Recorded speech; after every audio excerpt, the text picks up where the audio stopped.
Hello dear students, welcome to the lecture 10 of Responsive Web Design with ASP.NET 5 and MVC pattern and Bootstrap 5.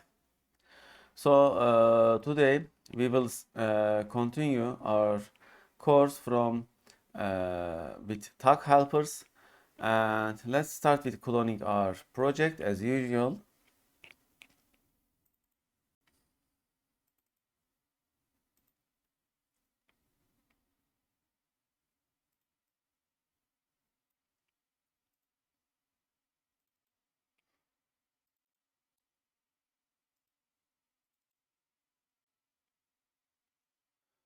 Okay, so tag helpers. Let's start reading it. Tag helpers. Introduction. In this article, I'll be going through a bit of ASP/ASP.NET history and tell you how Microsoft came up with the concept of tag helpers. In case you just want to see how they are used and you don't care too much about the journey that led to tag helpers, you may choose to skip to the summary in the bottom of the article and then move on to the next articles where we'll see how the various tag helpers work. When Microsoft replaced ASP Classic with what we today refer to as ASP.NET Web Forms, they introduced the concept of controls to the world of coding for the web. This was a well-known concept when creating applications for the desktop, but not for the web. Controls allowed you to get a lot of out-of-the-box functionality by writing tags, which were then interpreted by ASP.NET and turned into regular HTML and CSS before reaching the browser. From markup to server controls. Microsoft basically implemented server controls for all the common HTML controls, like the ASP text box, which would be rendered as an input or TextArea HTML tag, or the ASP label. However, they also went beyond that with controls like the ASP data grid, which would take a lot of parameters and options and then be rendered as a complete table with columns and rows based on the configuration and the data source.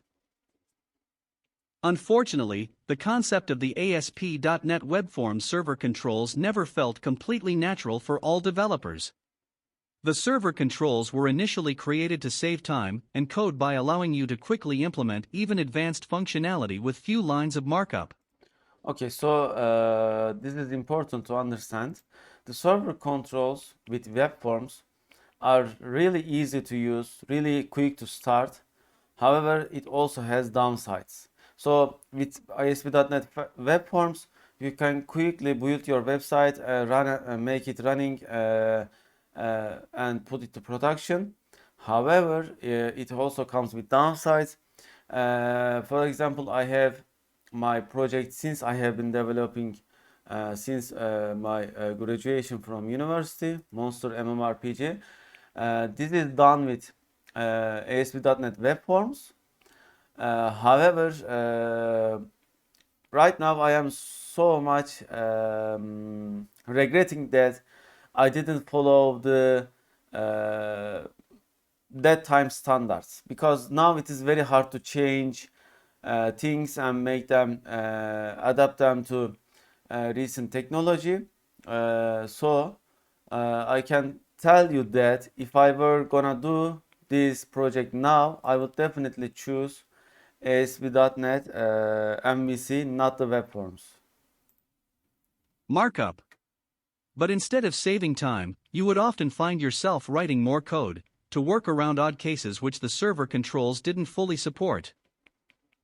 Another major complaint about the ASP.NET Web Forms server control was the lack of control over the resulting HTML. By abstracting away the actual HTML into server controls, ASP.NET Web Forms would then be in charge of generating the output to the browser, and this became a problem for two reasons.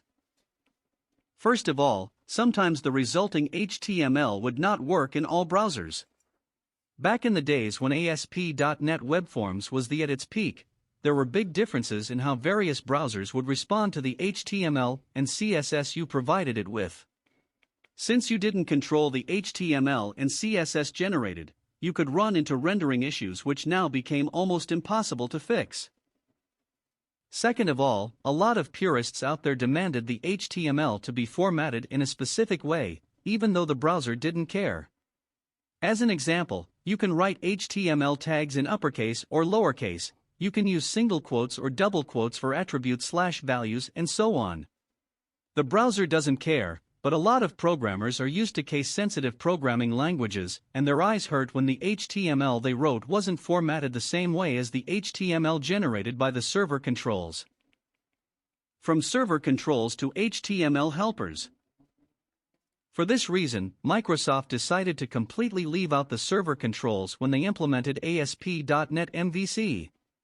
They had listened to the developers, and the developers wanted full control of the generated markup, even if they had to write it all themselves. For this, they invented the Razor language, already explained in detail in this tutorial, which allowed you to combine programming logic like if statements and loops with regular markup. People were generally happy with this new approach, but something was lacking. Microsoft always strives to make things easier for developers, and right now, too much markup and Razor code was written, without the ability to connect the model data with its visual representation in the view. For this reason, they introduced HTML helpers. The concept of HTML helpers allowed you to generate markup for your model data, especially when generating forms and its elements. For instance, if you were to create an input field for the title property of your model, you would write markup like this. Input type equals text name equals title value equals at model, title /. With the introduction of HTML helpers, you could instead call the textboxFor method on the HTML helper class to have this tag generated automatically. At html.textboxFor model equals model, title. Okay, we have already seen that and make examples of them in our previous lecture. Let's open our views to see. Okay, in lecture 9 CSHTML, okay, we have HTML label for, so this generates automatic markup, and we have also ASP for, this also generates, you see, input value ASP for, and this also generates input output. However, we also need to add tag helper reference to our to the top of our page. Okay, let's continue. Title. It's shorter, and you get the added benefit of compile time checking of the Razor code if the title property suddenly stops existing, e.g. because you renamed it, the compiler will complain about it. From HTML helpers to tag helpers. Thanks to HTML helpers, binding your model data together with the markup in your views is now a lot easier, but a problem from the days of server controls still exists.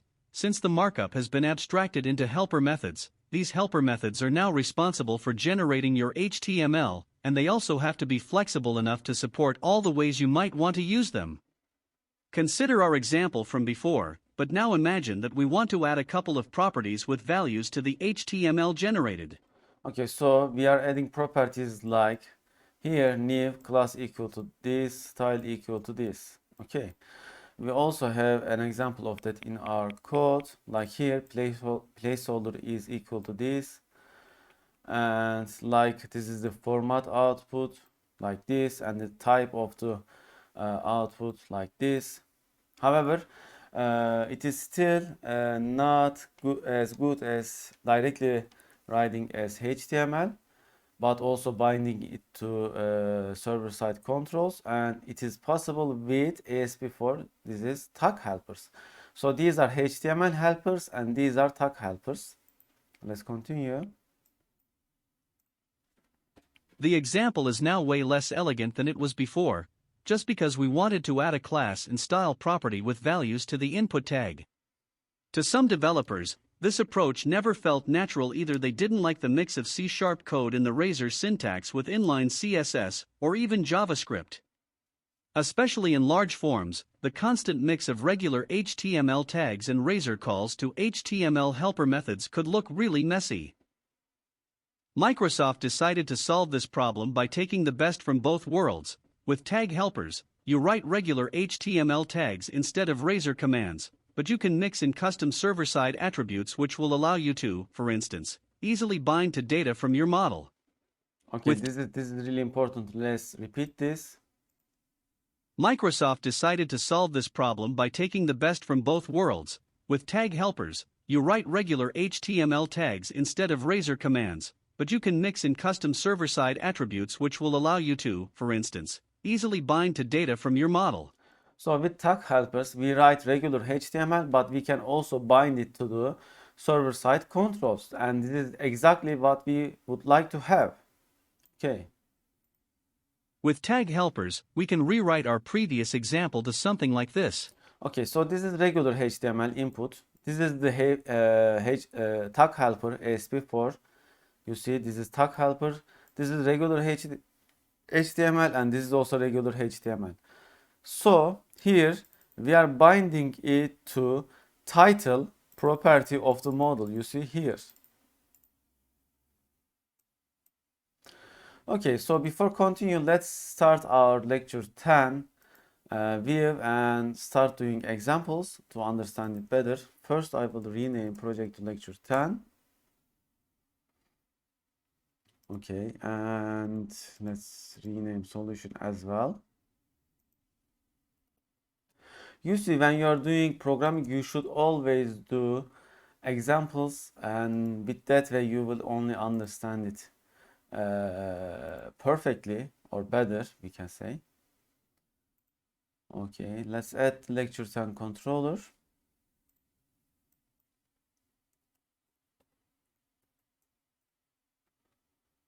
Okay. And let's add our lecture 10 view. Okay, I will add it under path, a folder actually.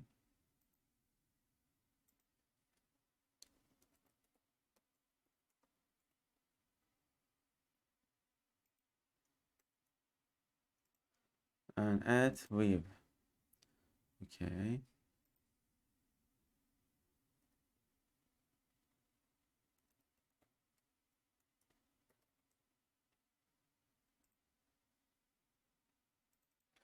Okay.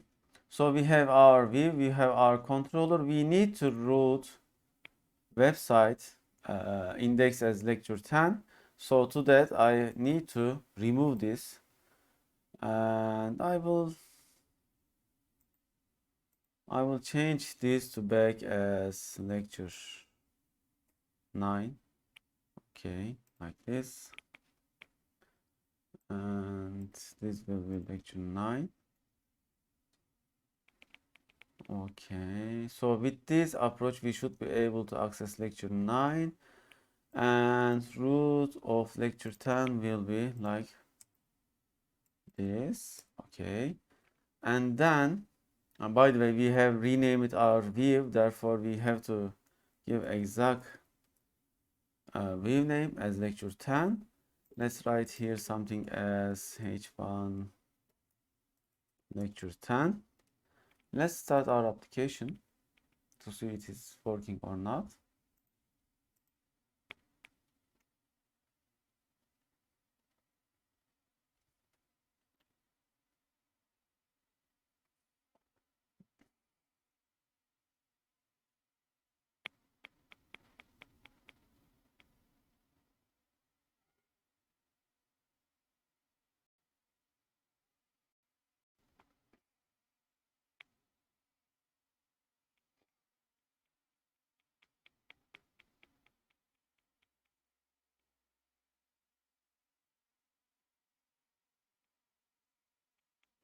Okay, says lecture 10 was not found in lecture. Oh, it appears that I have mistyped in our controller.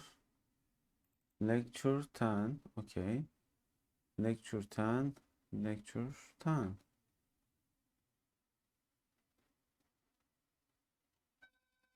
Okay, one moment. Okay, so since there is no naming error here, probably we have made the error in controller. And when we see the controller, you see it is yes, incorrectly typed. So lecture 10, rename it. Okay. Okay, I also need to rename here. Oh, okay, it is automatically renamed. Okay, let's start again.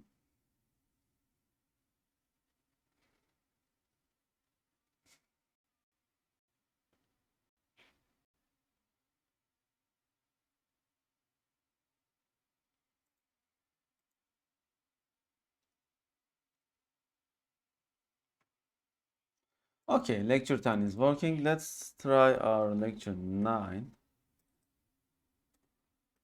like this. Okay, lecture 9 is also working. Okay, now we can start writing our tag helpers like this. Okay, so currently you see ASP for title is not styled or highlighted with different colors because it is being seen as a regular HTML. Let me restart the application and show it to you in the source code.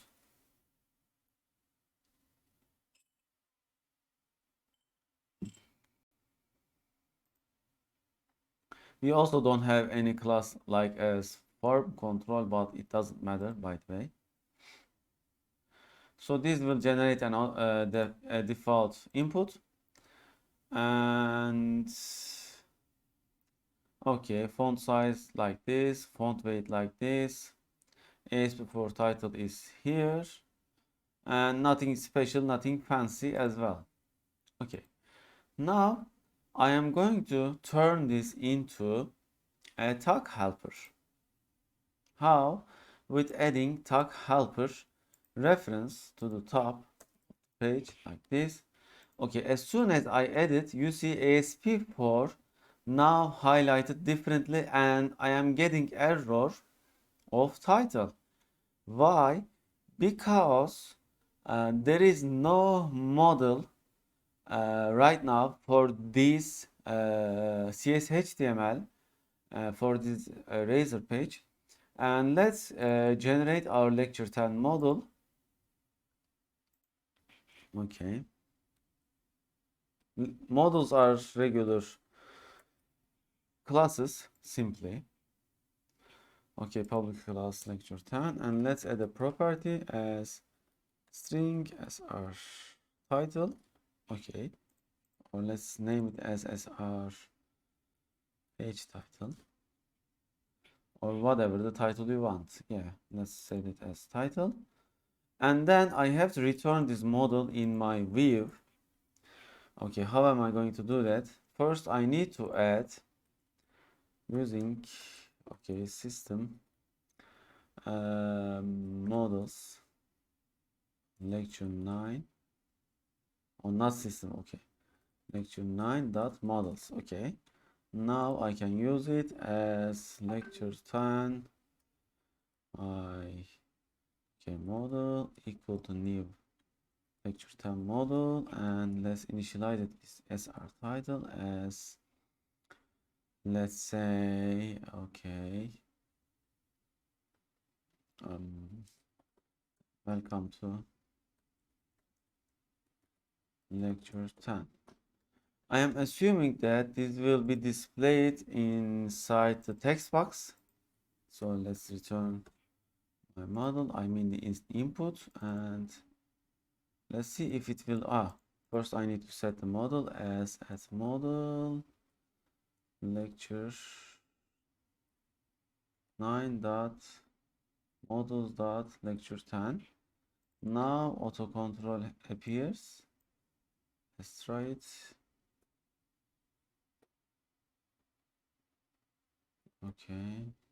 Okay, now IntelliSense automatically completed it for us, and let's see. So now this will be bound to model, and if I do a postback, I can get this value automatically. Probably this won't display the value immediately inside this text box. Oh, it has displayed. Okay, so the value is also being assigned like this. However, I can change that as value equal to something like this and placeholder equal to type something here. So if I do it like this, I think it will only show placeholder, and it will be still bound to SR title in the code.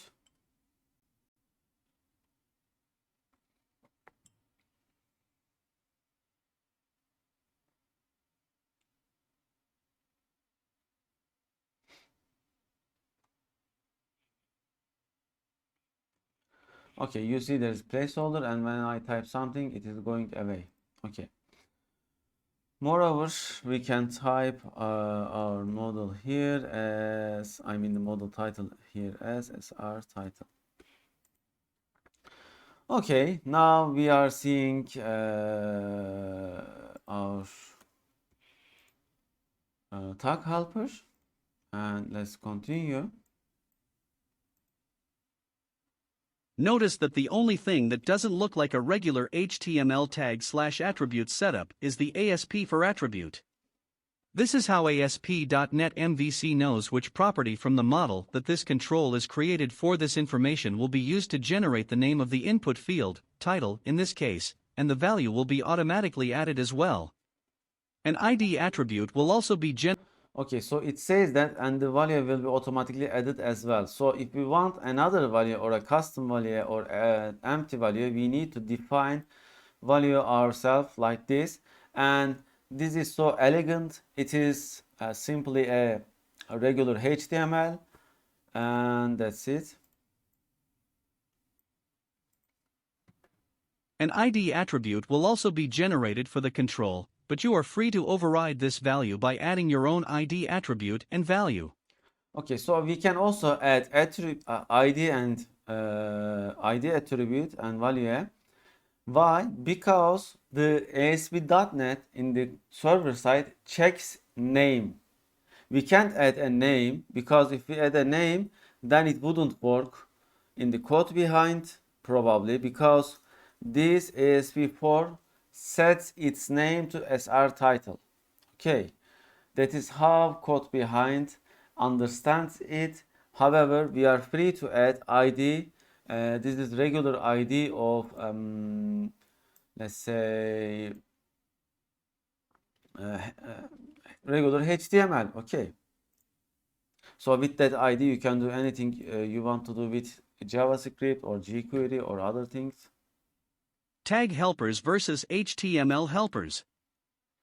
With all of the above in mind, one thing is clear: the ASP.NET platform, as most other platforms, is under constant development. New concepts are constantly added, while older ones might be deprecated. However, as of writing this, HTML helpers are still relevant and a viable choice in ASP.NET MVC. You may prefer their syntax or the way they work, but on top of that, there are still things they can do which tag helpers can't do yet. For this reason, you will also see both tag helpers and HTML helpers being used throughout this tutorial.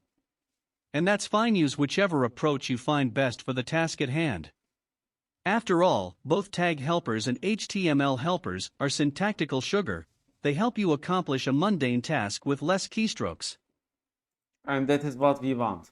We don't want to reinvent wheel. We want to accomplish our task with the best possible way in the shortest possible time. Okay, with the least possible effort. So using whatever is available for us, and if it is good, we should use it. Okay. Summary. ASP.NET MVC tag helpers will aid you in the generation of markup for your views, especially when the purpose is to bind data from your models to controls/markup in your view. Unlike previous approaches, like server controls and HTML helpers, you don't have to shift to another language to connect the model and view, and you remain in control of the markup generated. In other words, tag helpers will make a lot of things easier for you when you create your views. In the following articles, we'll go through all the built-in tag helpers, so that you can see how powerful and yet easy to use they are. Personally, I would prefer tag helpers instead of HTML helpers, because This looks better. This is easier to understand. This is more elegant. And that's it. Okay, let's move to the next article. Okay. Tag helpers. Using tag helpers. In the previous article, we talked about how the concept of tag helpers were initially added to the MVC framework. We also saw a simple example of a tag helper in action, but in this article, we'll dig deeper into how they work and how you get started using them. How does tag helpers work? Have a look at this example. Input class equals form control ASP for equals title slash. At first, this might seem like a regular input tag, but if you look closer, you'll notice that the last attribute is special. The ASP prefix will let you know that this HTML tag is using a tag helper and that the actual output, sent to the browser, will likely be manipulated by the server. In this specific case, we use the ASP for attribute to instruct ASP.NET to bind this input field to a property called title on the model. So, imagine that your model is a class called movie, which has a property called title. Because you used the title property in the ASP for attribute, ASP.NET MVC will now automatically bind to this property and fill the regular input HTML attributes name, ID and value in accordance with the name and the value of the bound property. The result will look like this. Input class equals form control type equals text ID equals title name equals title value equals the Godfather. Okay, so usually it is adding automatically name and ID and value by default, and the value is coming from your model. Okay, it can be empty, it can be anything. Two things that are very cool about this. First of all, a lot of markup was just generated for you completely automatically, saving you lots of keystrokes and time. Second of all, the ASP for tag helper attribute is checked at compile time, so if you ever misspell the property or suddenly decide to change its name in the model, the compiler will complain about it and force you to fix it before you release your work and potentially break your website. The Add Tag Helper Directive. To use tag helpers in your views, you need to add support for them. This is done using the Add Tag Helper directive, either directly in the view where you want to use them, or if you want to use them in all your views, in the _viewimports.cshtml file. Okay, so to be able to use tag helpers, as I shown you, you have to add this reference to the top. And instead of adding this to every page, you can put it to the ViewImport file, which we have seen in our previous lectures, that this file is first embedded, first loaded into the all of the pages, then the page is rendered. So you can either do that, or you can either add each page individually. I suggest the _viewimports.cshtml solution, unless you have a specific reason for not wanting tag helper support in all your views.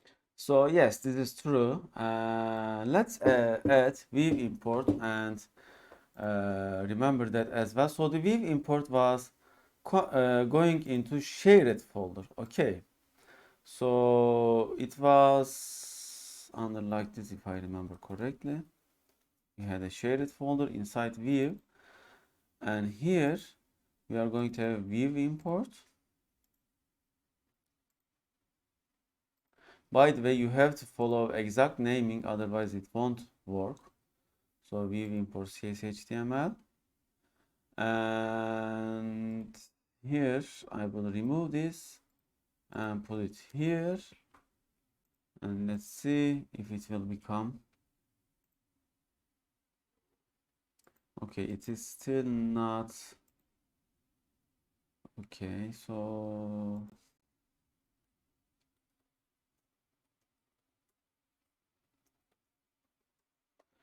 let me see if I'm doing an error, a mistake, because it didn't refresh it yet.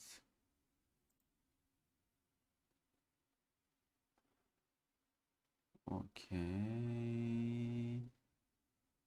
So the ViewImport is positioned under, oh, not shared, but in the main folder under views. So I made a mistake there. Okay, so you can actually make specific view imports for each folder. When you put it under the view, now it is becoming global for all views under the views folder by default. Okay, now it is visible. Now I don't need to add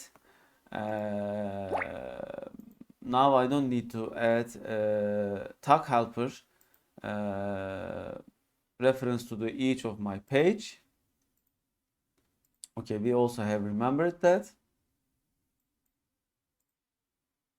Please notice that if you have used one of the non-empty Visual Studio templates to create your project with, support for tag helpers might already have been added. Look for a file called _viewimports.cshtml in your project if it's there, and it includes the line below, you are good to go. To add support for the built-in tag helpers, which are the ones we'll be discussing in this article, as well as the following articles, you should add the following line. Add tag helper asterisk, Microsoft.ASP.NET Core, MVC.TagHelpers.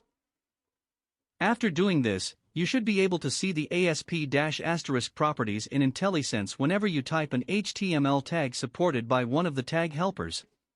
The syntax of this directive looks like this. Add tag helper, namespace, assembly. So this is the namespace. It adds all of the tag helpers, and this is the assembly file name.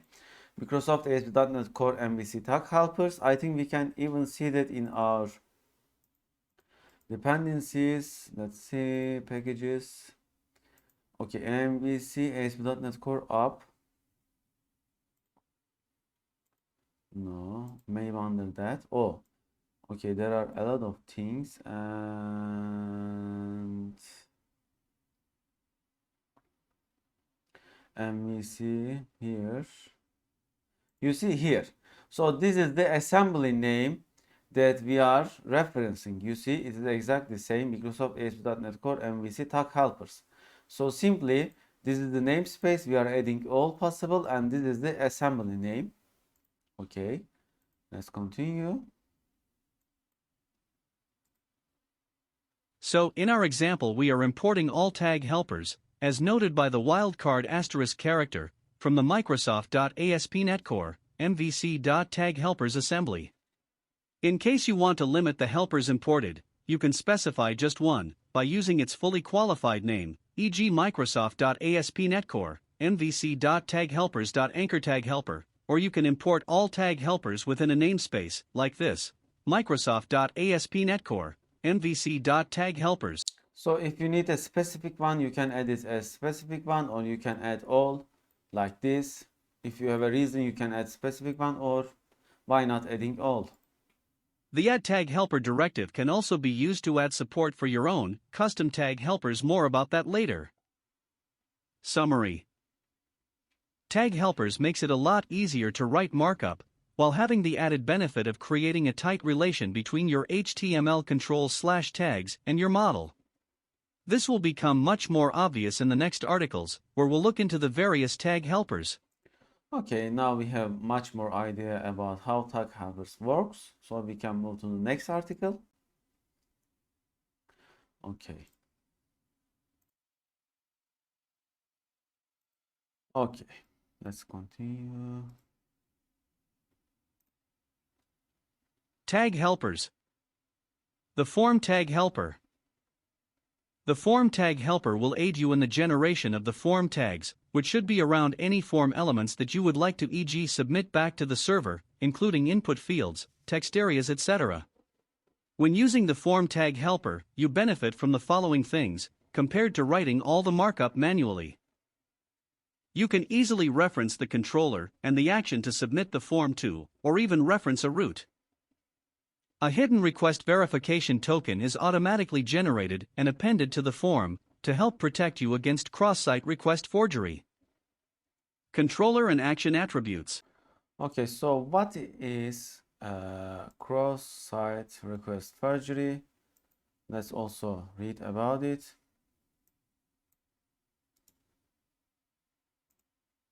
Cross-site request forgery, also known as one-click attack or session writing and abbreviated as CSRF, sometimes pronounced CSRF, 1 or XSRF, is a type of malicious exploit of a website where unauthorized commands are submitted from a user that the web application trusts. 2. There are many ways in which a malicious website can transmit such commands, specially crafted image tags, hidden forms, and JavaScript XML HTTP requests, for example, can all work without the user's interaction or even knowledge.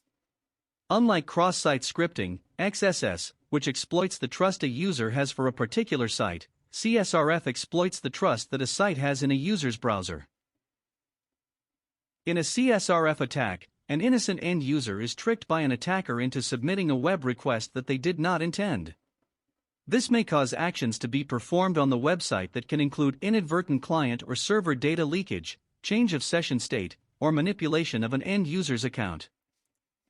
CSRF is also used as an abbreviation in defenses against CSRF attacks, such as techniques that use header data, form data, or cookies to test for and prevent such attacks. Okay, let's see example. Attackers who can find a reproducible link that executes a specific action on the target page while the victim is logged in can embed such link on a page they control and trick the victim into opening it. 1. The attack carrier link may be placed in a location that the victim is likely to visit while logged into the target site, for example, a discussion forum, or sent in an HTML email body or attachment. A real CSRF vulnerability in uTorrent, CVE 2008-6586, exploited the fact that its web console accessible at localhost 8080 allowed critical actions to be executed using a simple GET request. Force a .torrent file download. http://localhost 8080/GUI/action equals add URL and s equals http://evil.example.com/backdoor.torrent.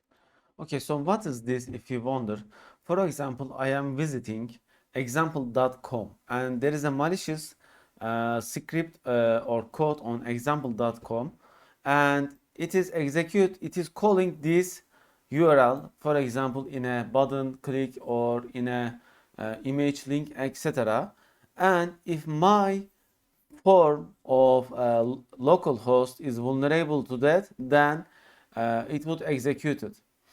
So this is for preventing other websites to calling my website web forms. Okay, so my web form can only be called from my website when the user is on my website, not from other websites or such. Okay, so this is for it. This is for preventing my forms to be executed from other websites. Okay.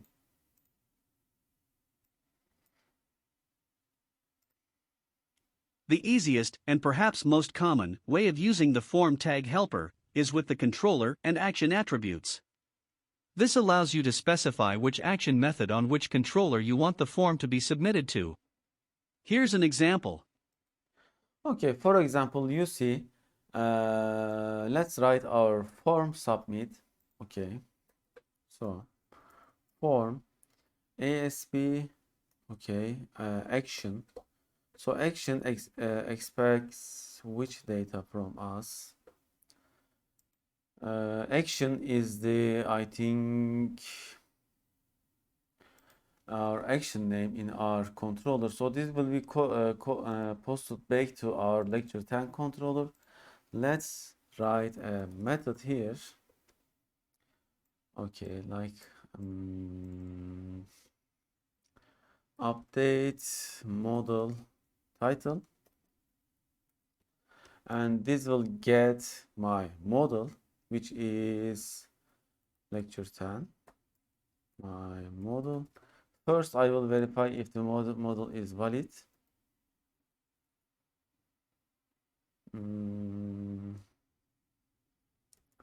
My model.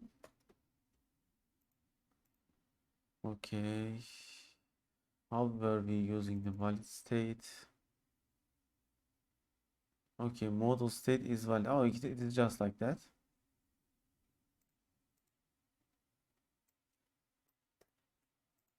If the model state is not valid, return. Then I will update. Actually, it will be already updated. So I will return with my updated model. That's it. Yeah. Also, it is expecting action result. Therefore, what can I do?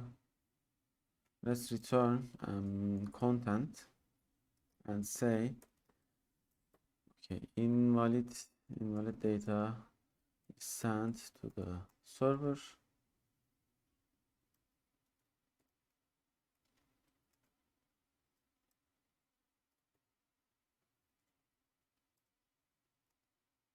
Okay, else we will return my model or whatever we want. We can append something to the text that we got, like, okay, data is received.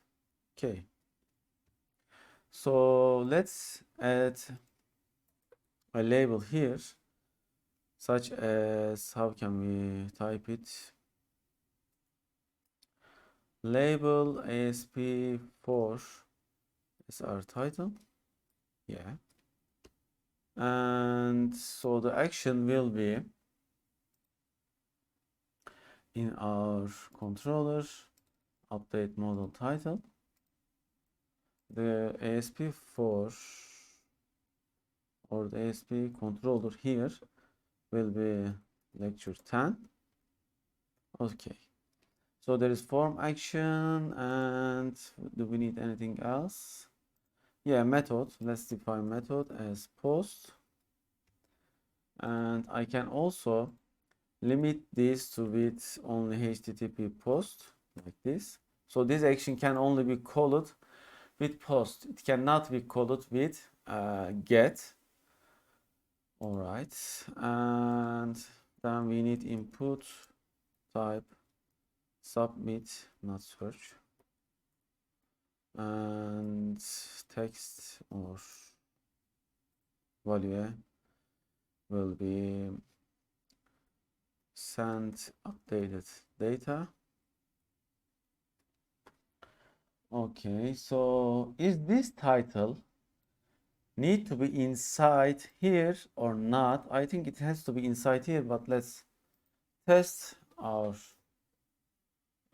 experiment.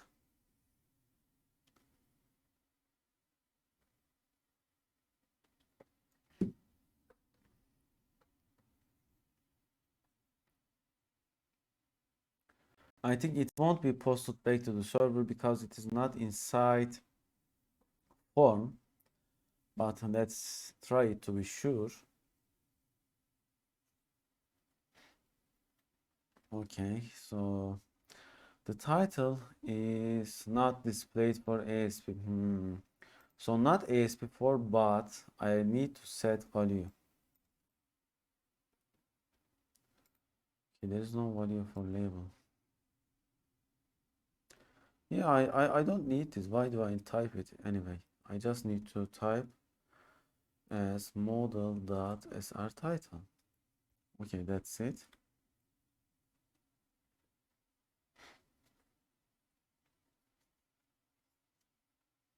Oh, we already have that. Why did I duplicate it? I don't know.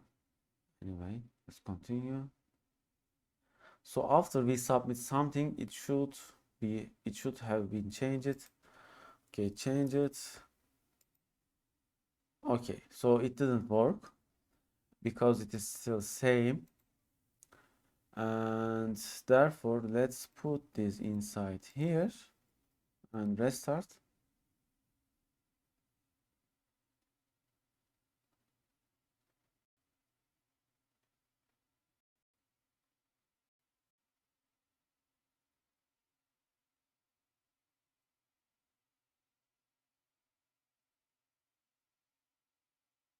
Okay.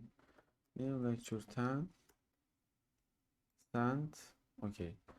So after send, we are not getting what we want. Let's put a breakpoint here to first see if it is working.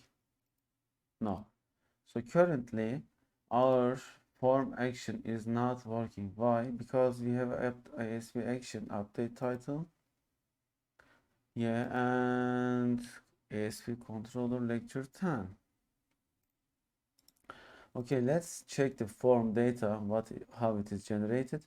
So we have form and action. Okay, so something is wrong here, obviously, because the URL and controller is not written.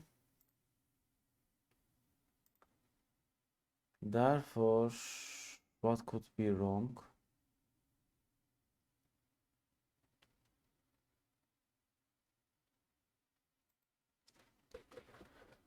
Okay, ASP controller lecture 10 and ASP action update title, high action results. Yes, it is looking correct.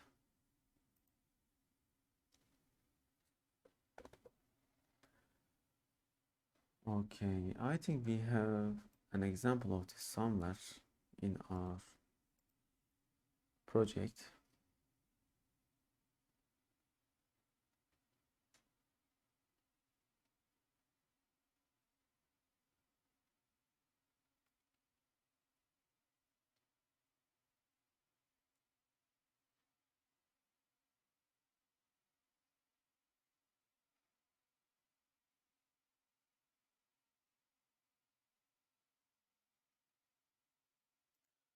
Okay, it looks correct. Okay, my application frozen. Let's see if there is anything different.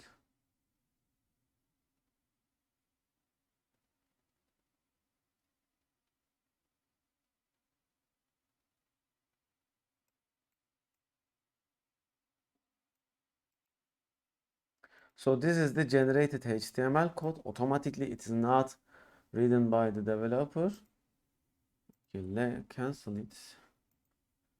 My computer is a bit slow. I think I will terminate it and reopen. Okay. Yeah, this one.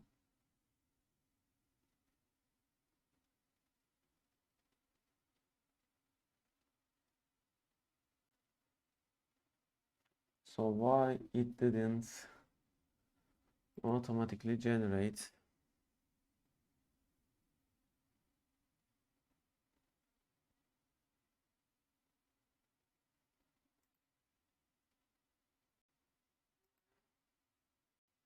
Okay, it is still being loaded, therefore it is not highlighted as supposed to be.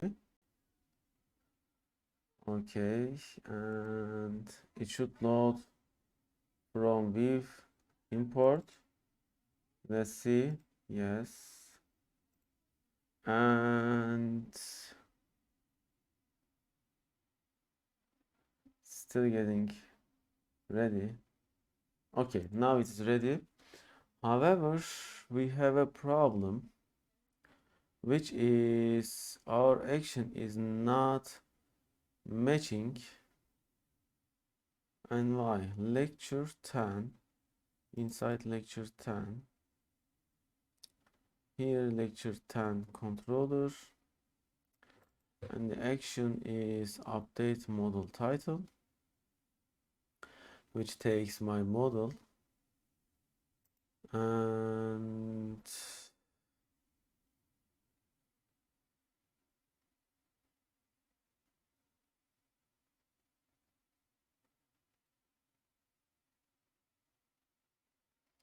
okay, I don't want to use ASP road, but I want this to work. However, it is not working, maybe because of our input.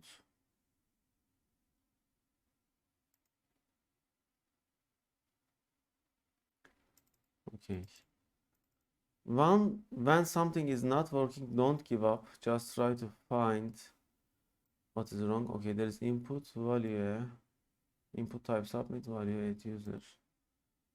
Yeah, same.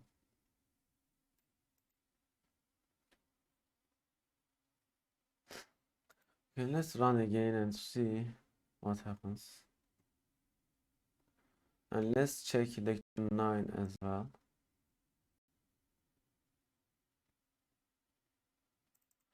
So this is the lecture 9, and here ASP controller lecture 9, expect action update lecture 9 model. Let's check that as well. Lecture 9 controller. Okay. Update. Oh, I see. I see. So we have to define a custom action name. Okay. That is why it wasn't working, because it is looking for this action name and there is no such action name.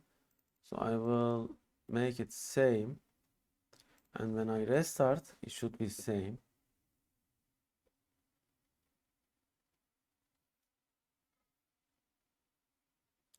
Interesting, why I have to set action name like that.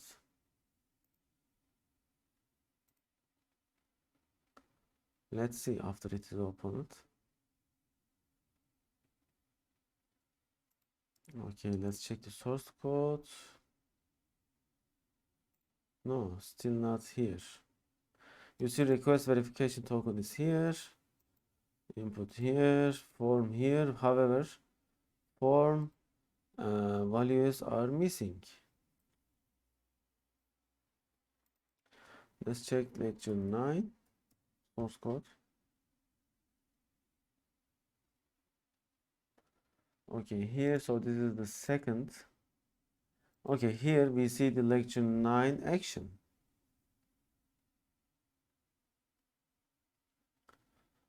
However, in our code, we don't see the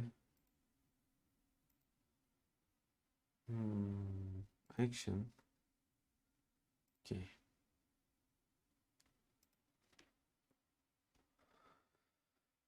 Let's see. Lecture 10, my model.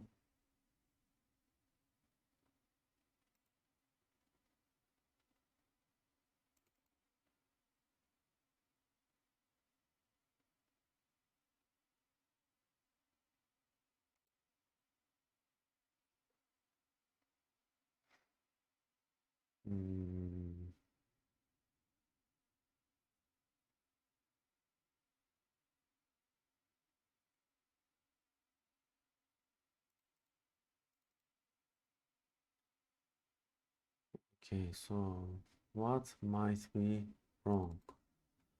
It looks like we are writing lecture 10.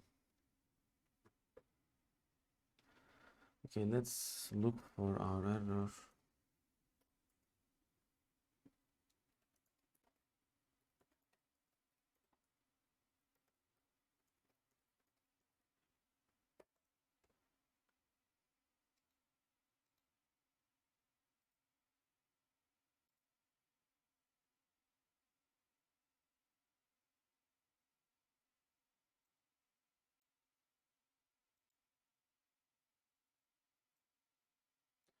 Okay, we have added this already.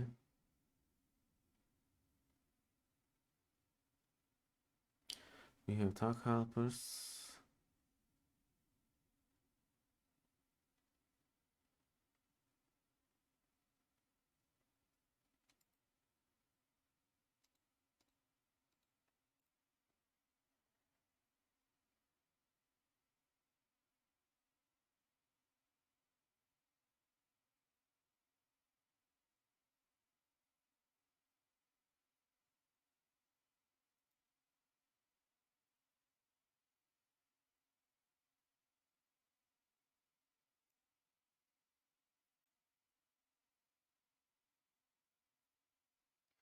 Maybe it is because we are using a routing here.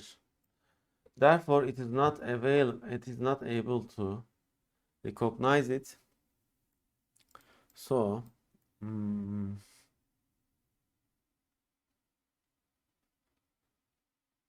Yeah, probably because of that. So let's define a root here as how.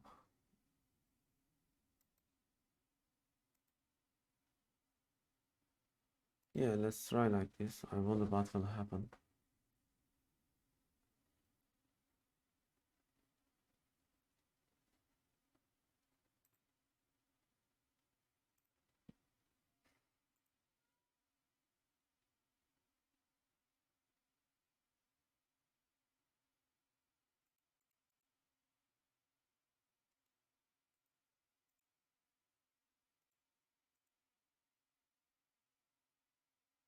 Okay, now we see action like this, now working.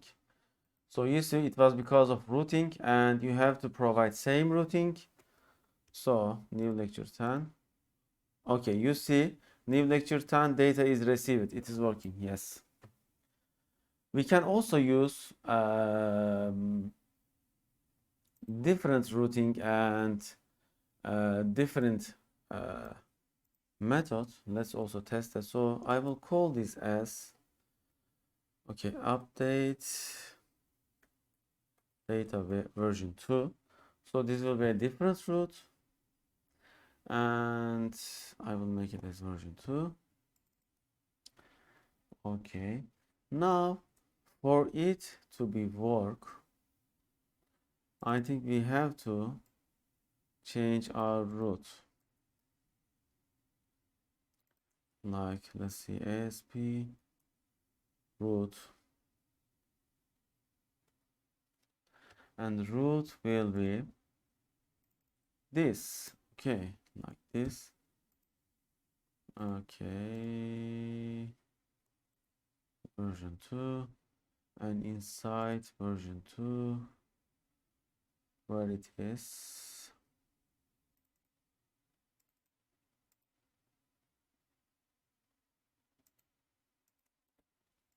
Yeah, let's try.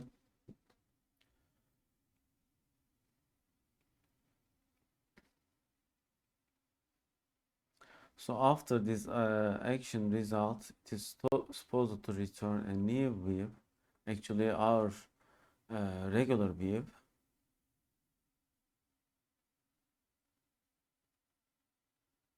Oh, we have an error. Cannot determine action attribute or form, mutually exclusive, route, controller ASP action page. I see. So when we define route, we can't define other parameters, obviously. So we need to remove this, and now it should work. Let's try.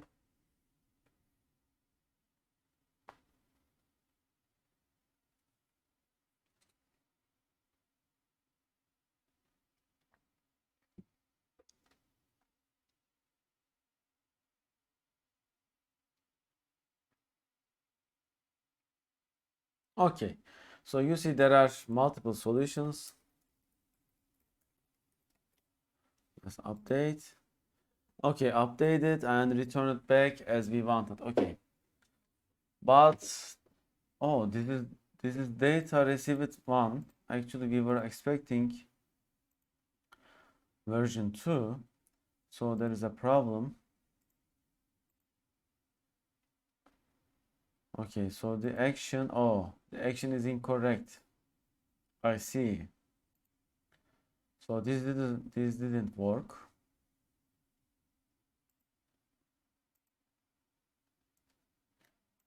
Let's see which one is called. Hmm.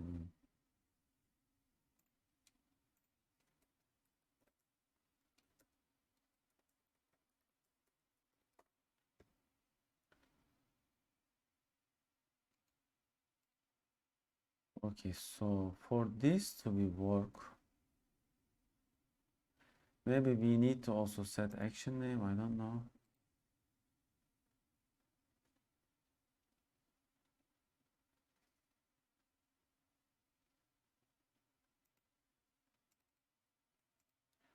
So let's try this and see what happens. Okay. This is expected because it only supports HttpPost.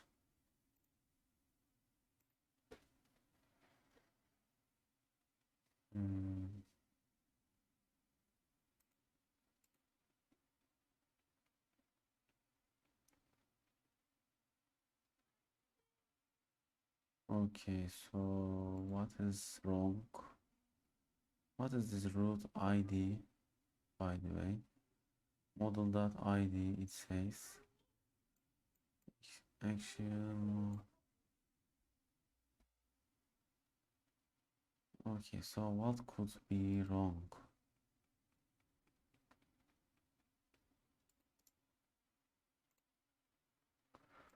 Controller attack helper, form action, form root.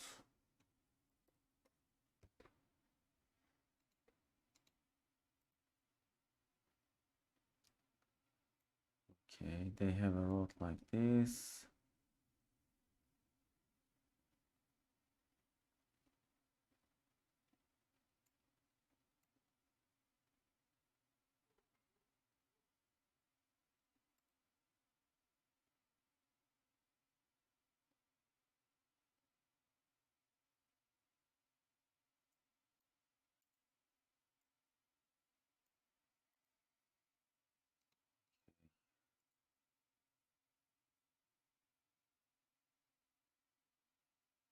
Maybe we also need to set action name. So let's also put action name. I'm not sure. Okay, there is road, but action. No.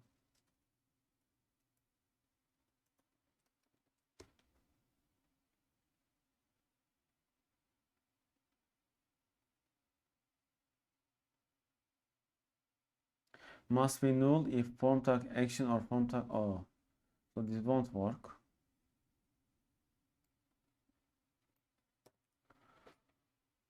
Okay, so maybe we need to update this something like this test, because in root maybe it is not working. So let's set it like this. Let's root like this, because you see we have root like this, therefore it may be not working.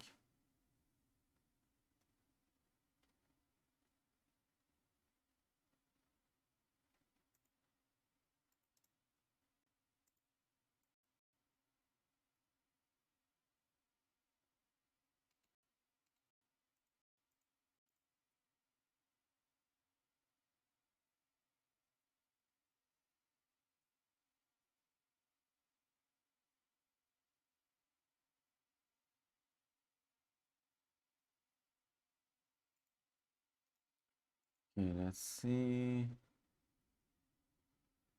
No, still not working.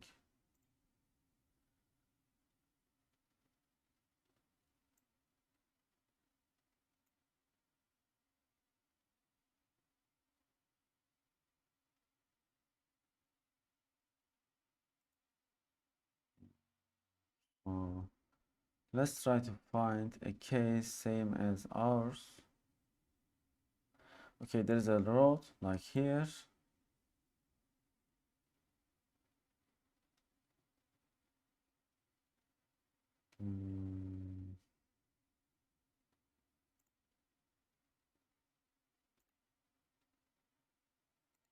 Maybe we need to set road like this, I'm not sure. Let's test that as well. Probably not though.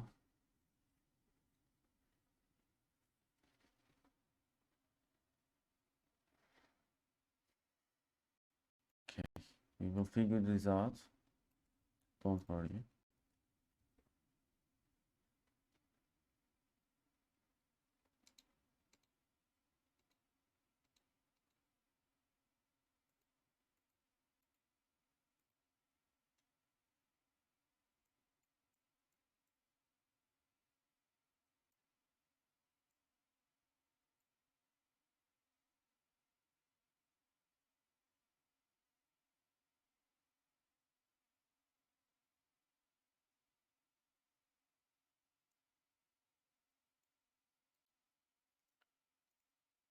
Let's see. No, still not generated.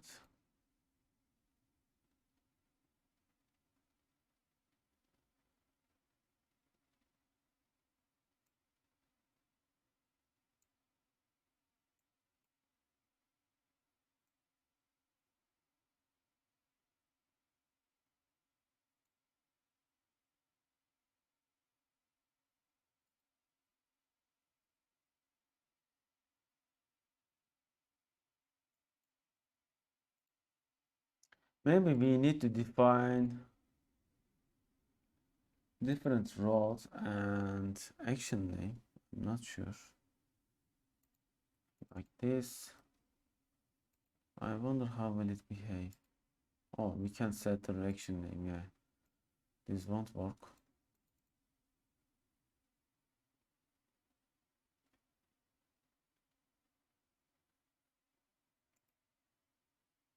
Okay, there is something definitely not we are making right. When working with roads, it looks hard or easy to make mistakes.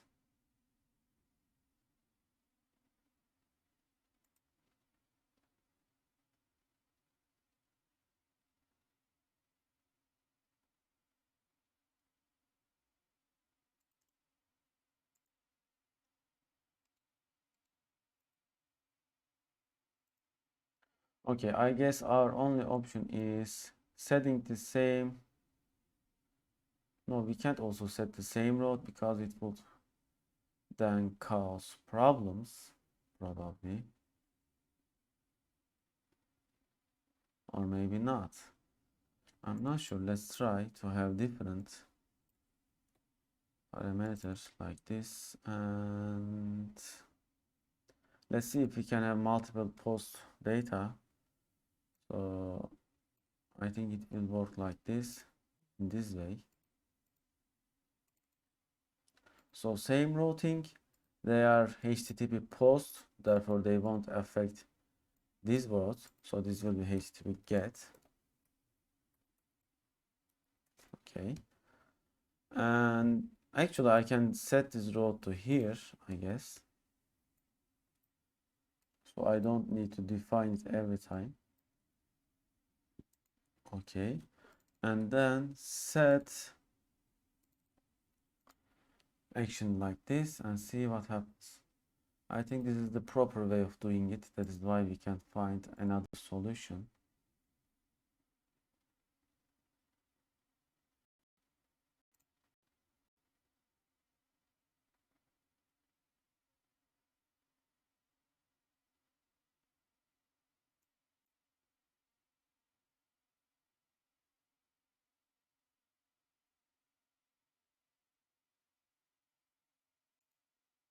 Okay, let's see. Oh no, it is generating same action, not method. So the action is not defined. Therefore, I am sure it won't work. Yeah. It says you are having the same multiple actions matched. So it is simply not getting specific action name.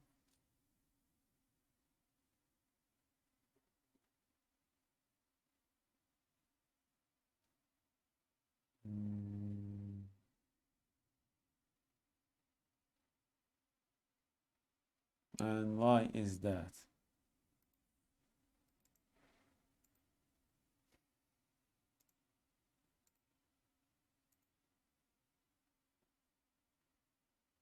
Okay, it says ASP.route parameter value. Yeah?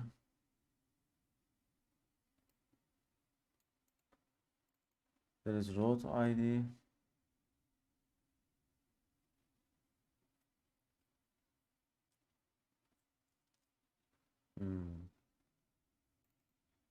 ASP.NET update block entry. Route block update. Name update block entry. Maybe we can try something like this. Yeah.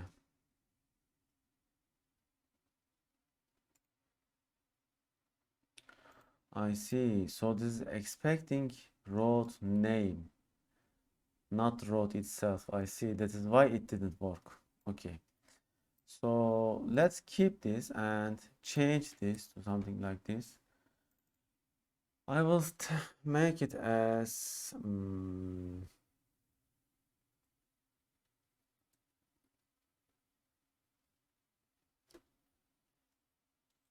I have to give it as different road, therefore lecture 10 update and update version 2 name. Okay, so this is lecture 10 update version 2, and here we will give ASP road version 2. So this is expecting the name of the road, not the road itself. That is why it didn't work, I think, previously.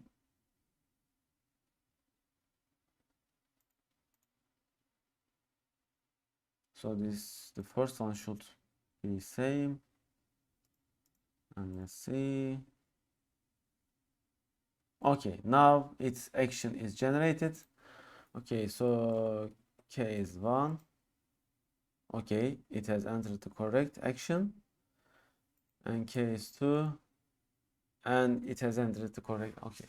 Okay, we have solved our problem. Now it is working. However, I wonder something else. If I make it same road like this, I wonder what would happen. I think it won't work because there will be matching two actions.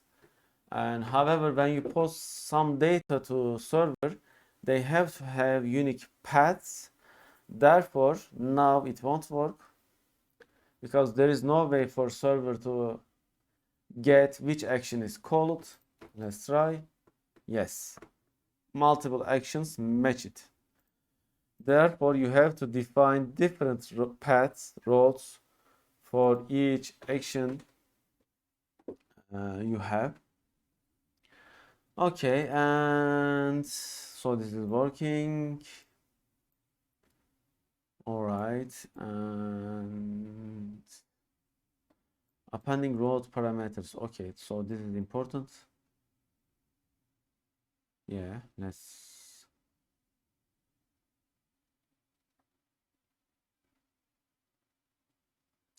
Okay, let's continue. Appending route parameters. The route you wish to hit may take one or several parameters which you may need to pass to it from your form. This can be done using a syntax like this. ASPRoute dash parameter name equals value. So, if the name of the parameter of your parameter is ID, your complete form tag could look like this. Form method equals post ASPRoute equals update blog entry ASPRoute ID equals 42/form.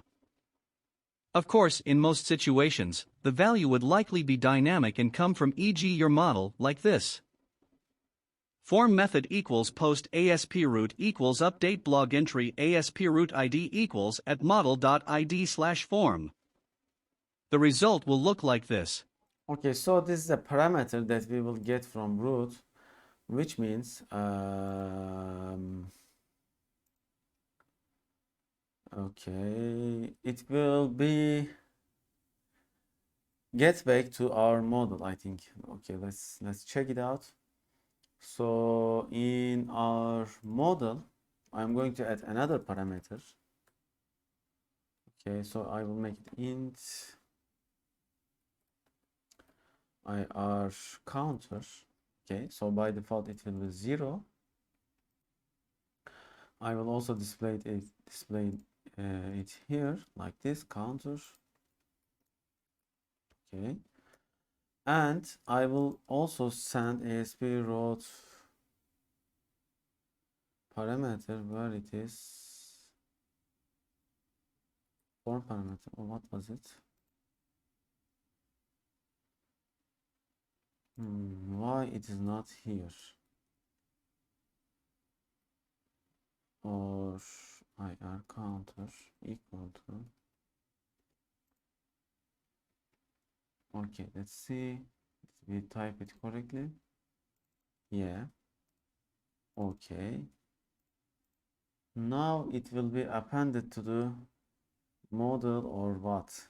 Let's see what happens. And yeah, let's see what happens.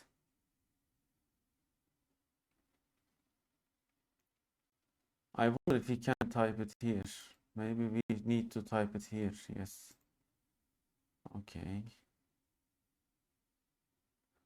First, let's make a test, and then we can see counter 0. My model.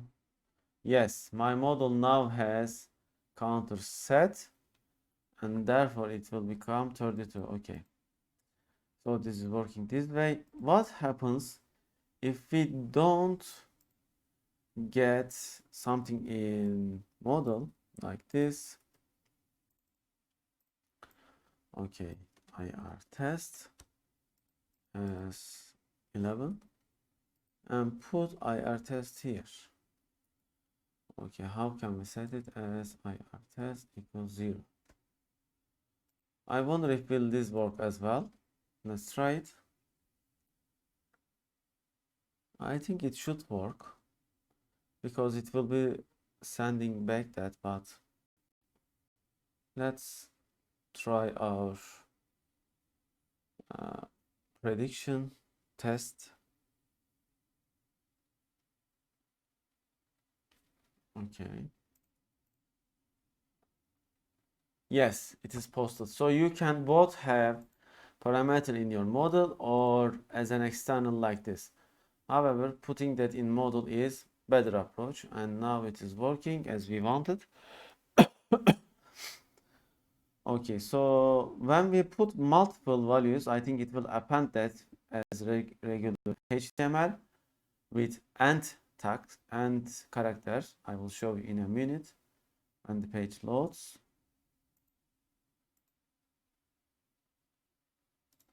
Let's see. Check it, and on action, okay, you see with this it means that the rest of the URL is parameters, value and datas. So this is the name of the value, this is the value, this is the name of the value, and this is the value. Okay, regular HTML. And let's continue reading. More options. These were the most relevant and commonly used attributes for the form tag helper. For a complete list of options and possibilities, please refer to the documentation. Okay, let's check out the documentation. Okay, here. So you see there are versions. You can pick version 6 preview or you can pick version 5. I think our application is version 5 right now. We don't have version 6 yet. We can see it from project properties, I believe. Yes, we are version 5 currently. So let's see what parameters there are. Okay, there is controller action area and name of the razor page, name of the razor page handler, route value, a single URL route value like this. We are already doing that. All route.data, all route values, and URL fragment. So these are the all parameters that you can use. There are also some examples such as submit controller example like this, submit page example, method post, and there is form action like this, submit route example. You see, you define a name and you decide it like this. So you see, you can also set the route in bottom, not in form action. Both is possible. Or form action like this. There is also input tag helper, ASP for expression name. Okay, so there is input tag helper, HTML input. Oh, this is regular input, I think, byte. So we can set input as checkbox, text, date time, number, email, URL, hidden, telephone, password. I think I will show each of them. If they are not shown in the next, yeah, they are shown in the next article, next tutorial page. Summary. Summary. The form tag helper helps you generate a correct HTML form, while also adding security to your solution with the automatically appended request verification token. Okay, this is really important to have request verification token. What happens if we change this value and send data? Let's see. Okay, it still works, I guess. Why? Why did it work? We have changed the request verification token. Maybe we need to verify it at the postback. Yeah. Let's add a request verification token. How do we verify?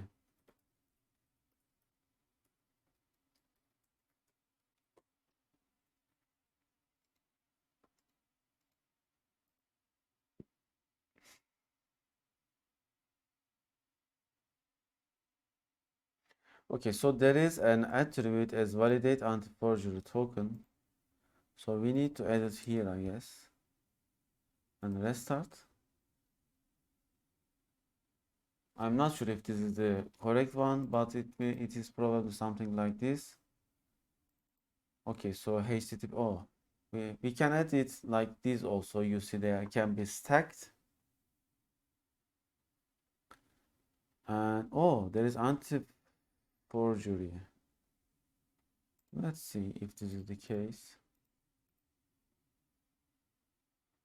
Okay, still works. So this is not the way. Let's see what other options do we have. Oh, we didn't change by the way. Validate. Okay. Okay, let's retry because I think we didn't change the verification.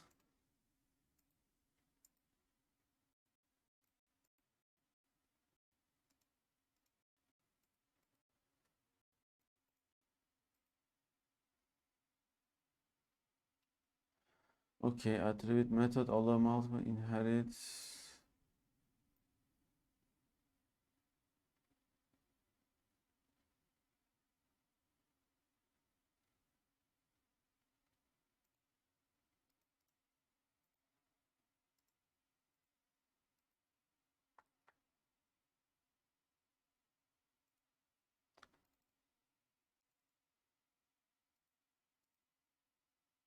Now we have a problem. Okay, so you see once I add anti-forgery, it doesn't work.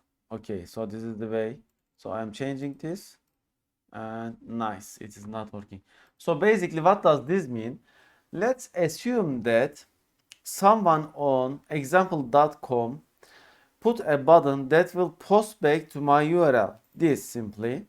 However, since that request will not have this anti-forgery, it won't work. Okay. So this will work for only this session. We already have a session, I think. We can see the session ID in our cookies. Let's also check that out. So where was the session displayed? Can you see the session preview? Local storage. I think I should be able to see it in cookies. Yes. So you see there is ASP.NET anti-forgery cookie and a regular cookie which is used to define this session. Therefore, this value will be only valid for this session cookie. Okay, if I change this as well like this and post, I think it will still fail. Oh, it didn't fail because it has the correct value. Let's refresh and see the refresh it. No, it is still same. Maybe I need to edit this as well. Oh, I can change this. Let's try. Let's do something. Okay, now it is not working. So either this or that will be correct. Okay, now I can't get back to. Okay, now the cookie is reset. Okay, so this cookie is important, I think. So I didn't change the form forgery, but I have changed the cookie. Now again not working. So it is verifying that based on that value. Okay, I think we can move to the next tutorial. Okay.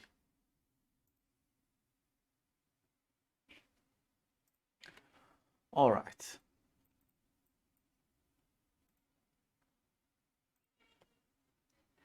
Tag helpers. The label tag helper. The HTML label element is normally used in combination with another control to convey the purpose of the other control. In other words, and as the name implies, it can label another control. Visually, you could achieve the same by placing a piece of text next to the control, but when you use a label, the browser knows that these two items belong together. This gives you a couple of advantages, where the most notable one is the fact that when you click the label, the linked control is automatically activated. This is nice for e.g. a text field, but it's even nicer for a checkbox or radio button, where the clickable part of the control is very small.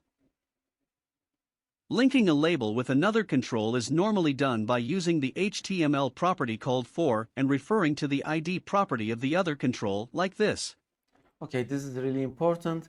So with this labeling, you are actually coupling a control field and a text. So when the text is clicked, actually you are activating the control, and it is much easier for users to use, and it may be also SEO friendly, search engine optimization. However, when using the label tag helper, you get the advantage of a strongly typed connection between the model and the label. If you change the property on the model, the change is automatically reflected in all places where you use the tag helper. So we don't need to come here and change it, okay? Because we can use the display property of model. I will show you in a moment. The for property. As with several other tag helpers, the connection to the model is created with the for property, and as with any other tag helper property, it requires a prefix. This prefix is usually ASP, unless you specifically change this. In other words, a tag helper enabled label would look like this.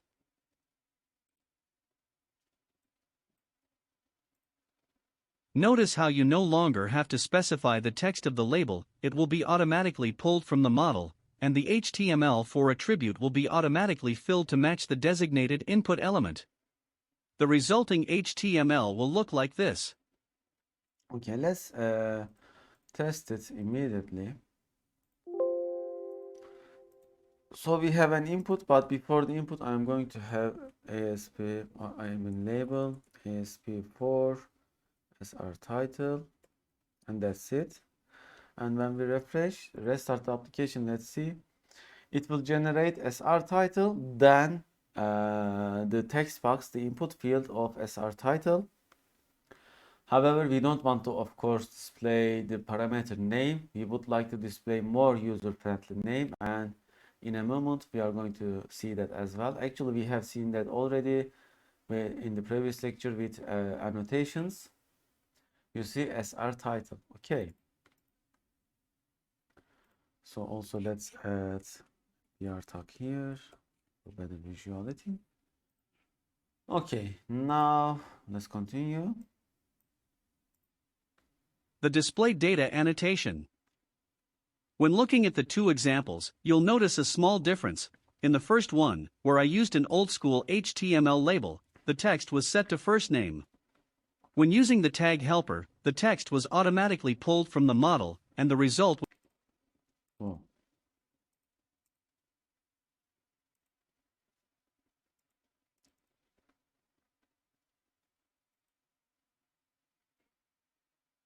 Okay, let's refresh. I think, yeah.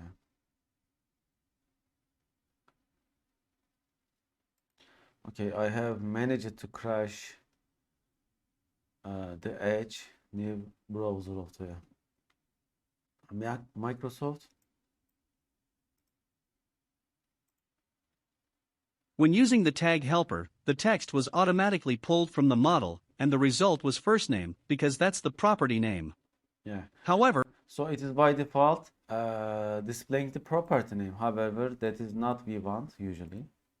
often you'll find that property names doesn't make good labels. I mean, surely anyone would understand the purpose of first name, but first name is more correct and makes more sense. Fortunately for us, this is easy to change. Simply use the display data annotation on your model, like this. Okay, so you see, as we progress, we are getting more and more used to how to do ASP.NET programming in a better way, in a more effective way. So when I right click, can I go to definition? Yes. And then I'm going to add, okay, enter title of the page, or let's say title of the page, or new title. Okay, let's not make it like this. So to be able to use this, I need to add a reference as data annotations. And when I run the application now, it will be displayed like that.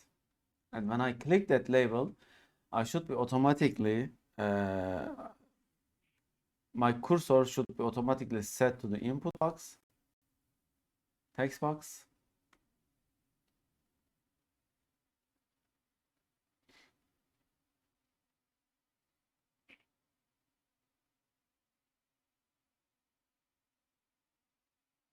Okay, so you see it is here displayed as new title.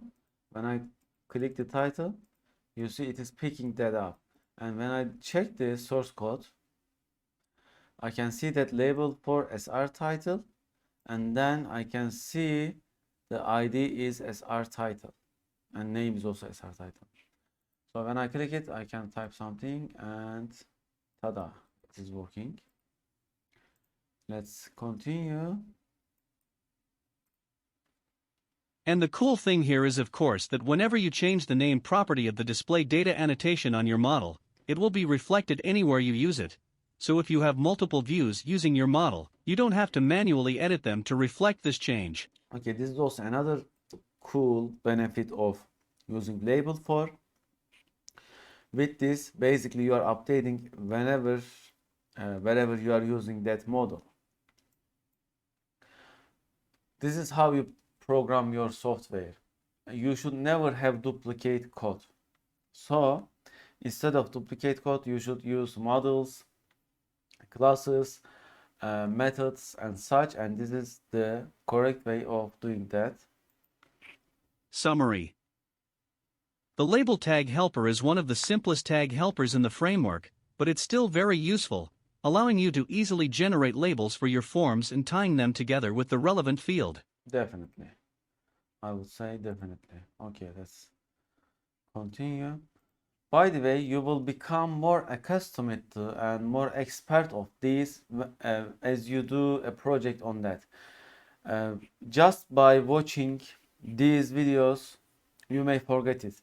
To be able to understand it perfectly, you have to make a project and use this as you progress in your project development. Okay. Tag helpers.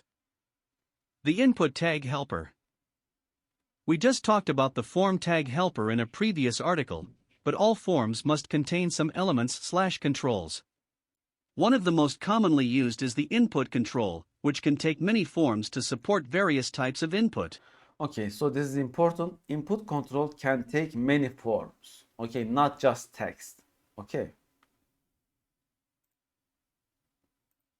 Input. The most common type is the text input control, which will be rendered as a single-line text box control. However, the HTML input tag can do much more than just accept simple text. I will demonstrate that in this article. The for attribute. While some tag helpers have several attributes available for various purposes, the input tag helper only has one, the ASP for attribute. On the other hand, this attribute is extremely powerful. It will allow you to bind the input control to a specific property on the model. As an example, consider that you have a model called movie with a property called title string. You could create an input field for it very easily, using the ASP for attribute like this. Input ASP for equals title slash. ASP.NET MVC automatically turns it into a proper input tag like this. Okay, no need to read that. Notice how the single tag helper attribute we specified, ASP for, was automatically turned into 4 HTML attributes, type, ID, name and value. This can really save you some time when creating forms. Using data types. The value for the name and ID attributes came directly from the name of the title property, while the value naturally came from the value of the title property. But what about the type attribute? Actually, the .NET framework simply looks at the data type of the property, and then generates an appropriate and supported type for this HTML attribute.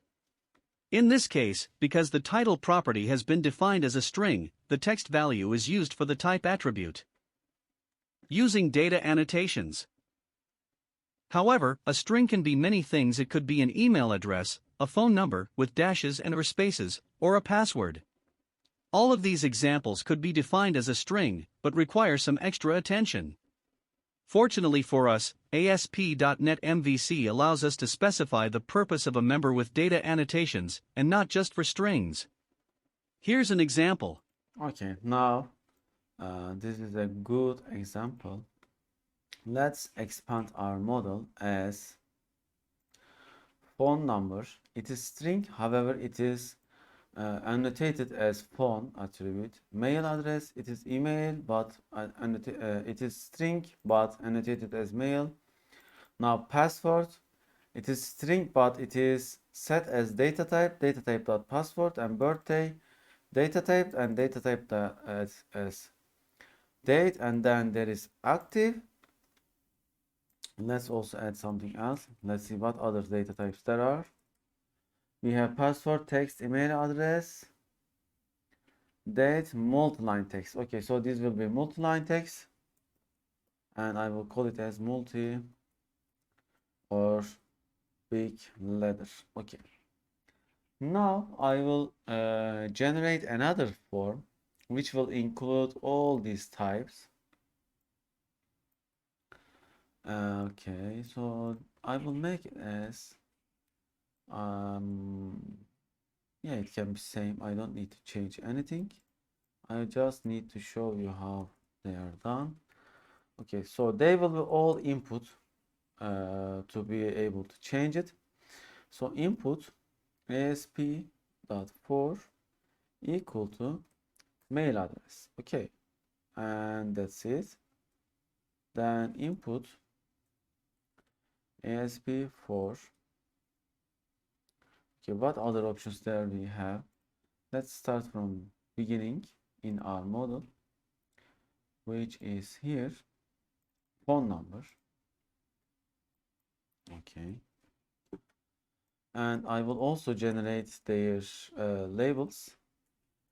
Okay, label and ASP for phone number, so they will match it like this, and mail address like this. Then okay, and password like this. Then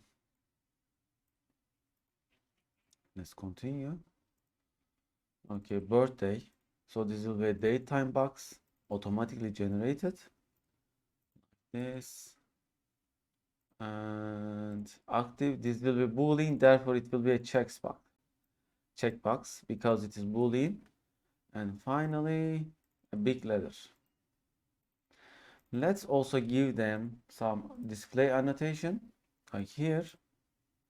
So phone as display name, enter your phone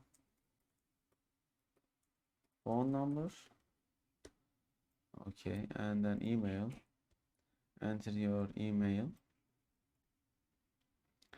and here type your password or set your password.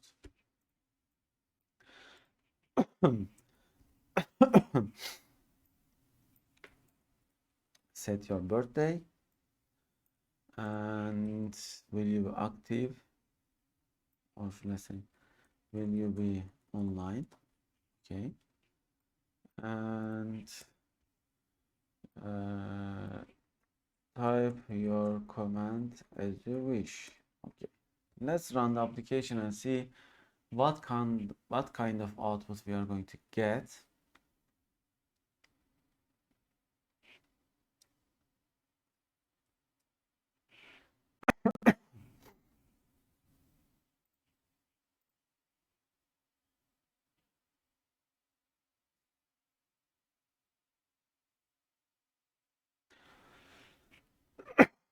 Okay, so they are like this. However, I want to format them a little bit better. So to do that, let's open an ordered list and let's get them inside a list. This.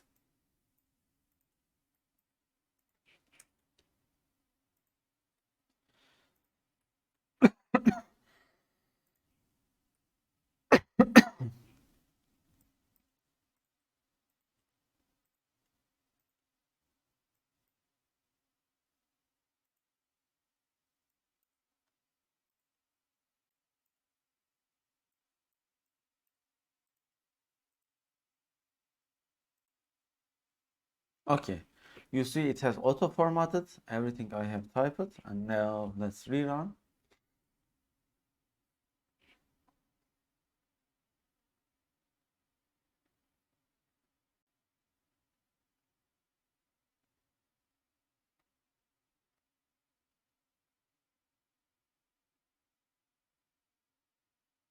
All right, now it is much better.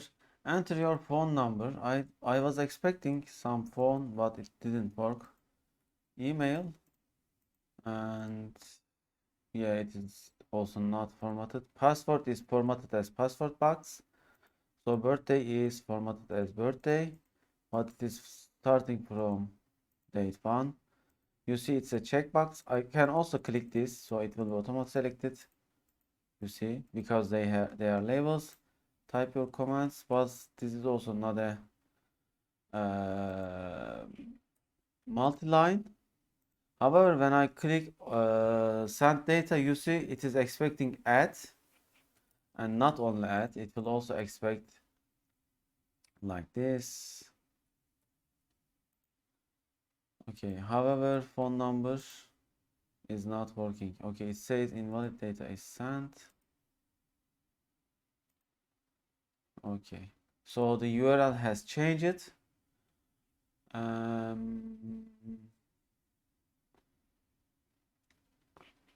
Why the URL has changed?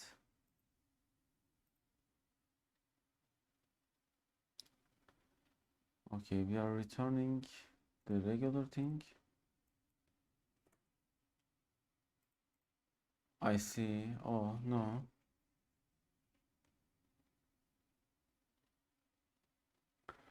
Okay, so the URL is changed to this, and if we want to return older URL, what do we need to do?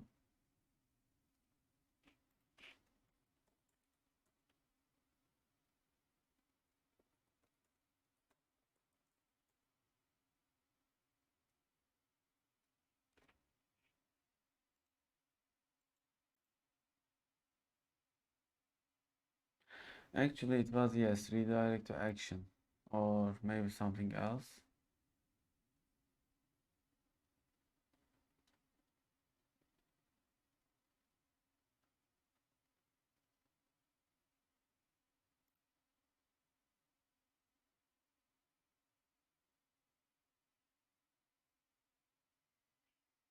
Instead of return view, redirect to action. Okay, and then what can we provide? We can provide action name and object root values, string controller name, fragment object. Okay, we can't change. Okay, so if we do it like this, then our updated model will not work. To make it work, we need to also get a model here, and it should be optional.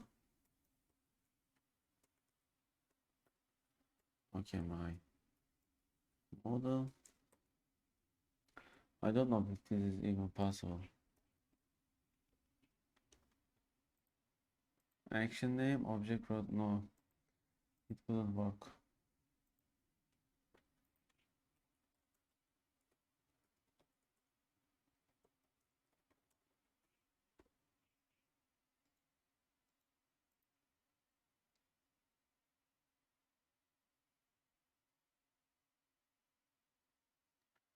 Oh, we can set the model maybe.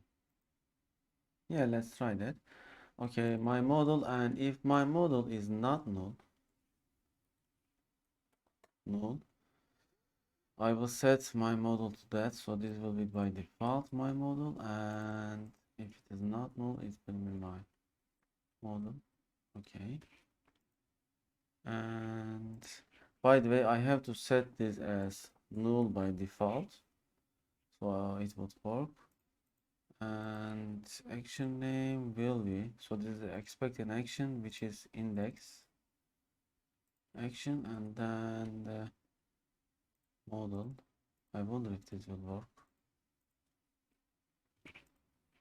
So let's make it like this, and let's try. Okay, we have a problem. So this won't be anymore action results. It will become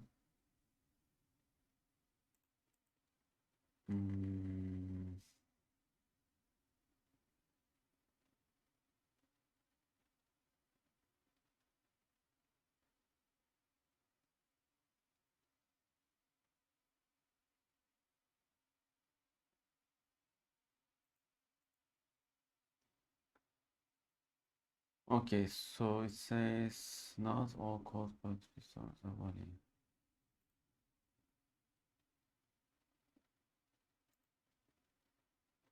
Oh, after this I have to type return here. Okay. Now let's try again and see if the updated model will be there. Because we are updating our model and it will be redirecting to this index action. Therefore, I have to keep updated model. So to be able to that, dd, okay, and dd2, or let's say test. Okay, invalid data sent to the server. Okay, obviously the redirection didn't work. Why? Because I all see all parameters here. So the second the providing model didn't work from here because it take it as object root values, and that's not the thing I want.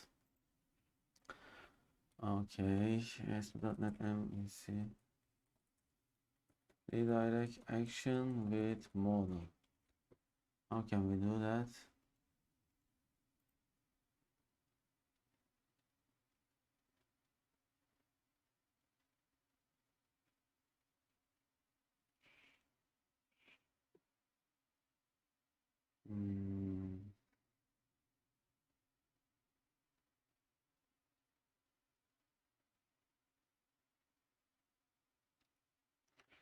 Okay, not an easy way.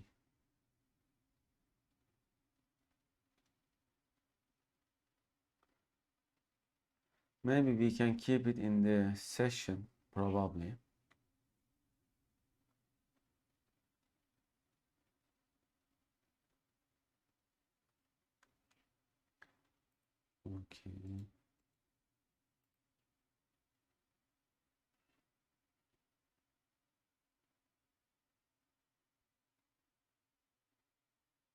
Yeah, they are using session, I think.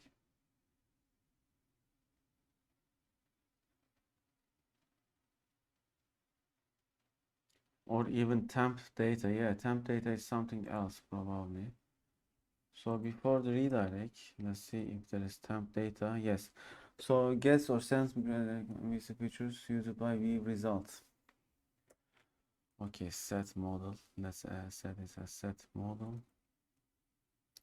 equal to my model. So I won't provide this. And here I don't need this anymore. Simply if okay, temp data, and here I will say set model is not null. I will simply set this to this,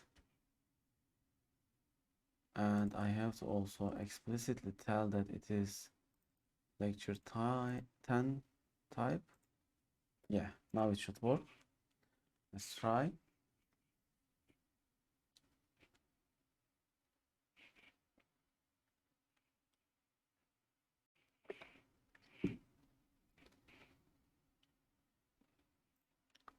So how does this temp data works?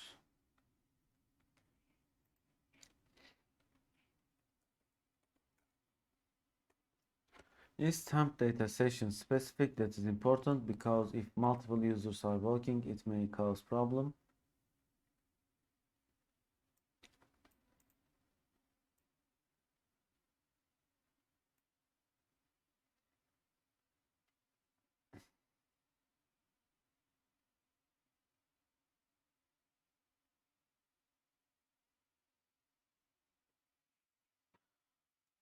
Okay, so it is same, I think.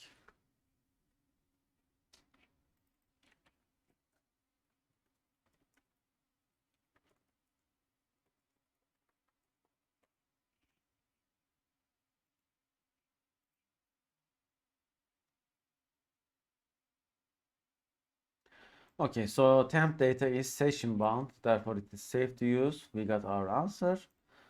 And it will be only alive for a single concurrent update. Therefore, it will hold only the latest data. I will type hold update. Okay, so where is the... Okay, it failed to serialize. And why? Let's refresh and retry again. So maybe it didn't work didn't work as subsequent test. Send updated data. Model state is valid. My model here. Set to temp model. Redirect action. Okay. Why is this happening?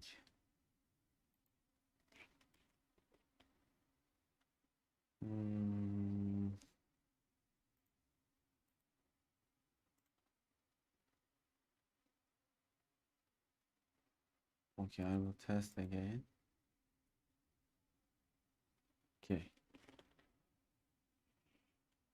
So where did I think it happened here, the error. Or no, it didn't happen there.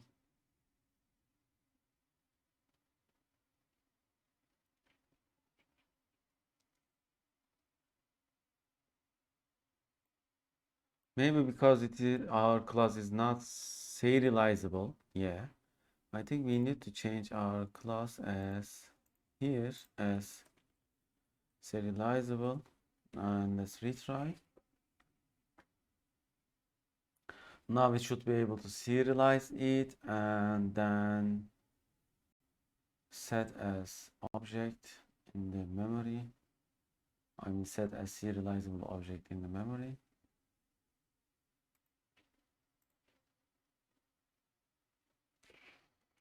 So let's try again. Okay. So when I refresh, first it should be null. Yes, it is null. And then let's update it. No, we still have another problem.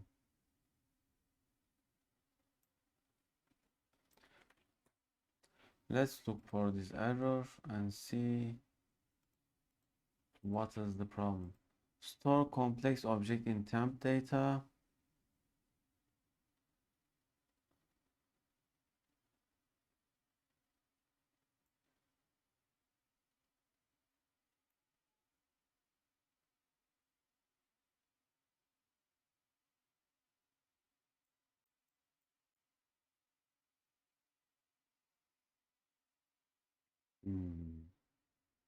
So we need to add an extension for this to work, and it is looking pretty easy one. So let's add that extension into our, I think where it is, global methods. It's a pretty simple extension. Basically this extension will use, let's see, okay, why it is not working.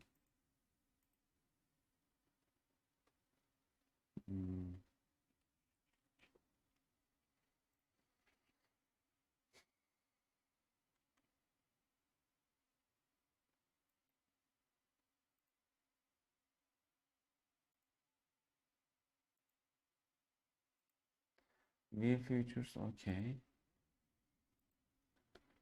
JSON, okay, and we still have TempData extensions, okay, so it must be related to this. Okay, let's see.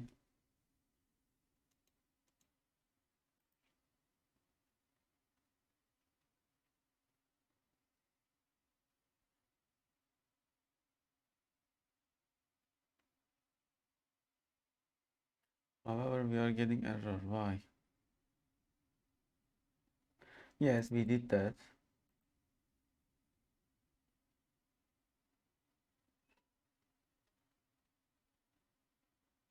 Okay, it says we had to use at.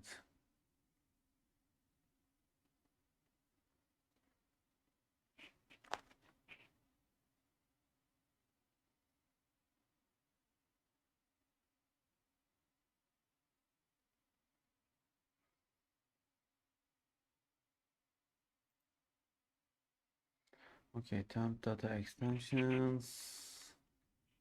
There's put and get, but why it is not working?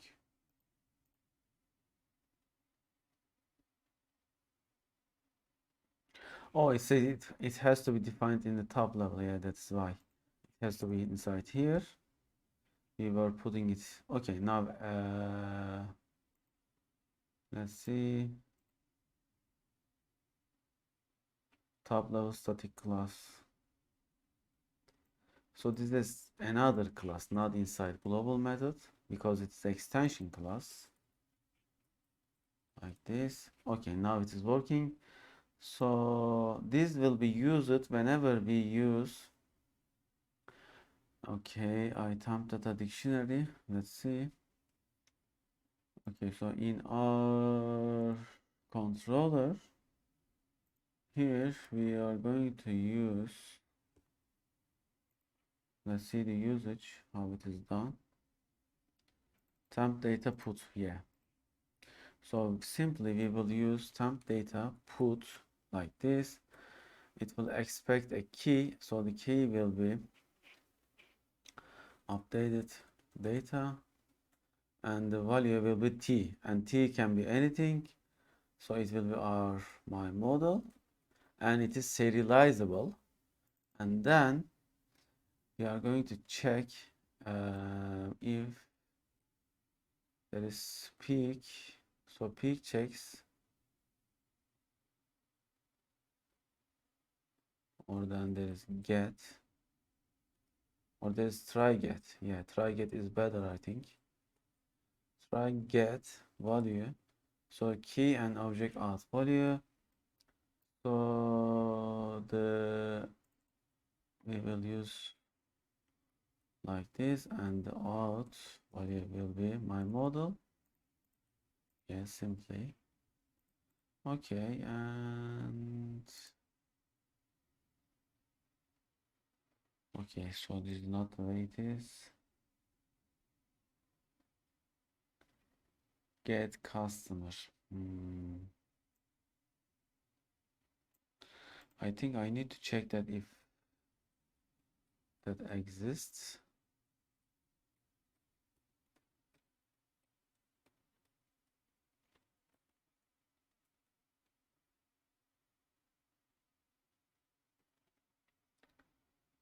Okay, it will get a key, and let's see what does this get at the first. If it is null or temp equal to, because if this data is not existing, I wonder how will it behave. Okay, so it is explicitly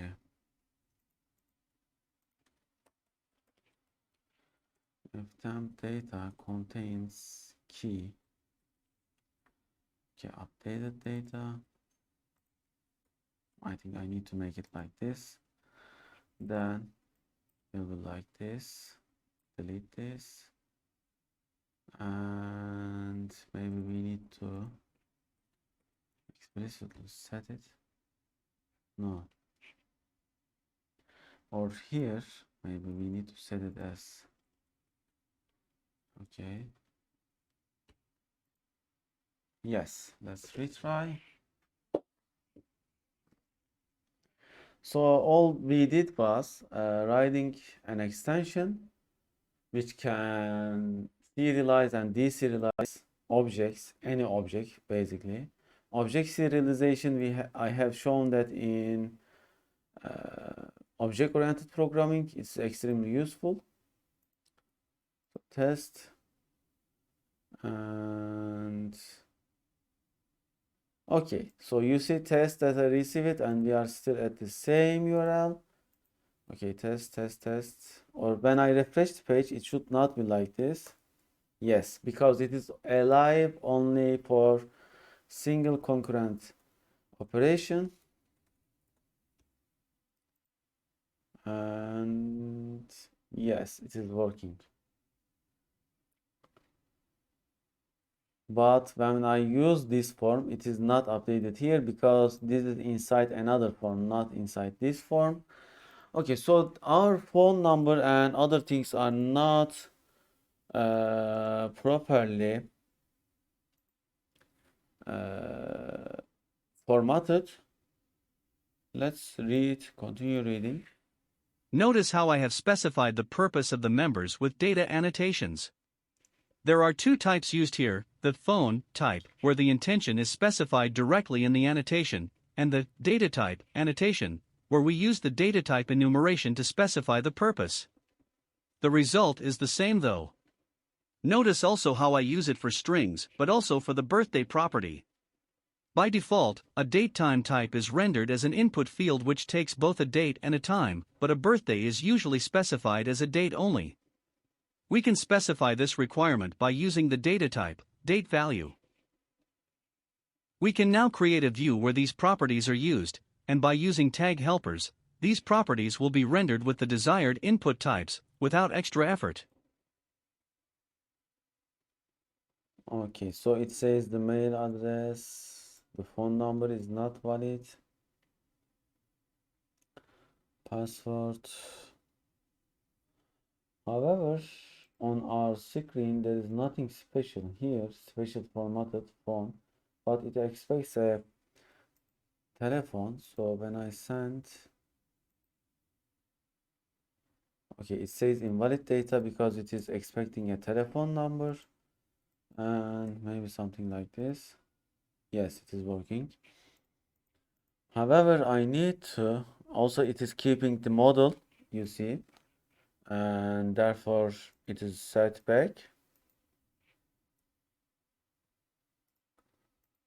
So maybe we can change the format of the telephone number. Format phone number. Oh, okay.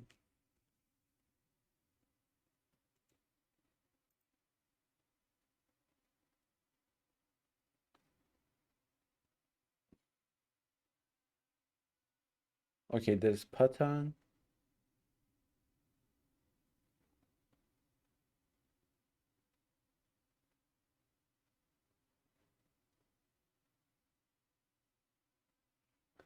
Okay, so this is the Mozilla. Okay, there is placeholder. Yeah, maybe placeholder. No. Controlling input size. Value. Suggested values. Validation. Pattern validation. Okay, here the pattern. Yeah. So we can add pattern like this. So it will expect pattern. Yeah. Okay, so add a pattern here. How am I going to do that? Simply type it here, and then I'm going to add a placeholder to show, so it will expect XXX, XXX, and XXXX. Okay, so I think we can also set a letter as XX.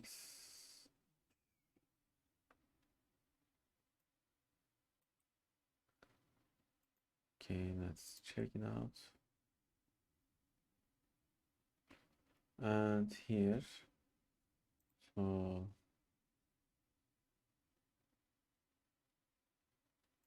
okay, I wonder if this will work.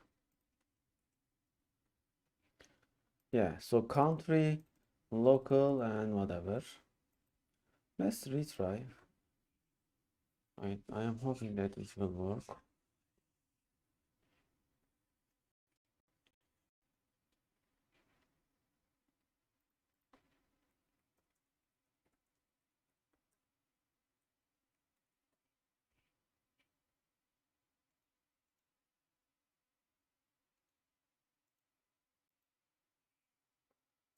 Okay. Please match the requested format. Like 500, 500.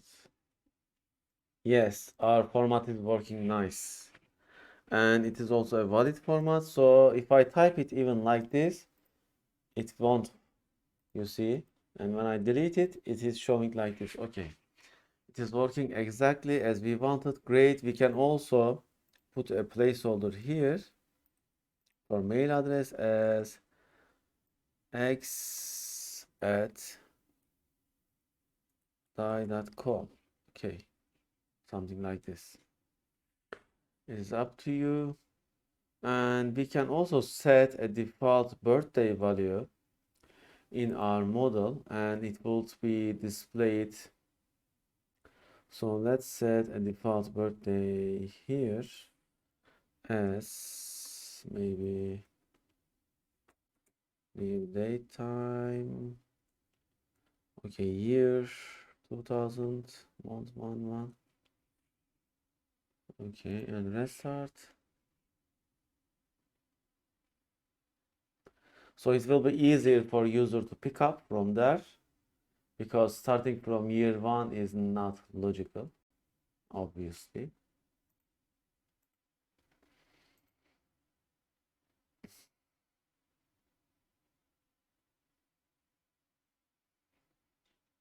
Okay, and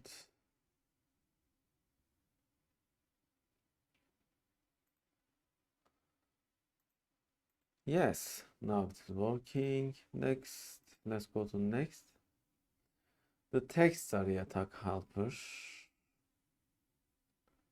And then we have the other tag helpers. And then we have core concept, HTTP. Okay, I think I will end this week here, and we can continue from here at the next week.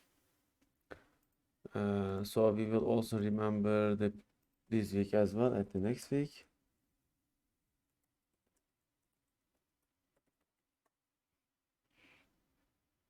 Okay, in lecture 10, where we left.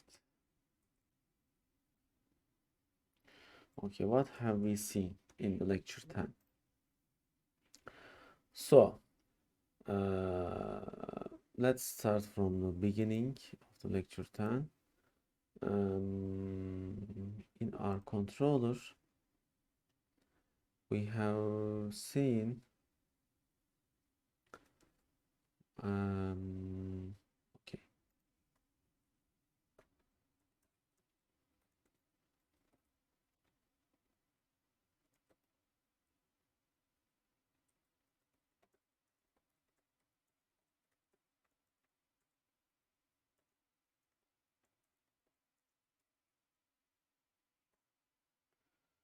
Okay, how to utilize tag helpers, how to use form tag helpers, how to post specific controller and action with ASP or HTML tag helpers, how to define custom route for forms with tag helpers and routing, how to redirect back to specific view after a post back while keeping model, how to save model between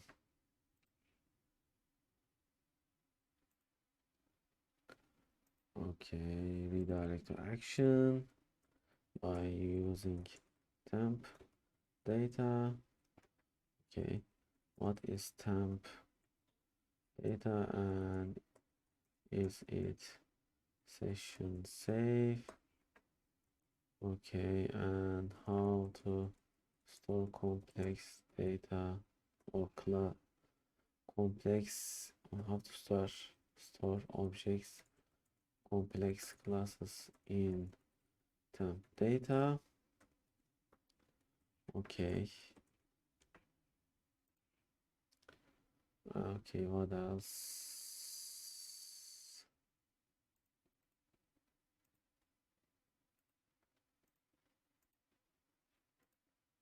Okay, the following. Okay, attribute annotations.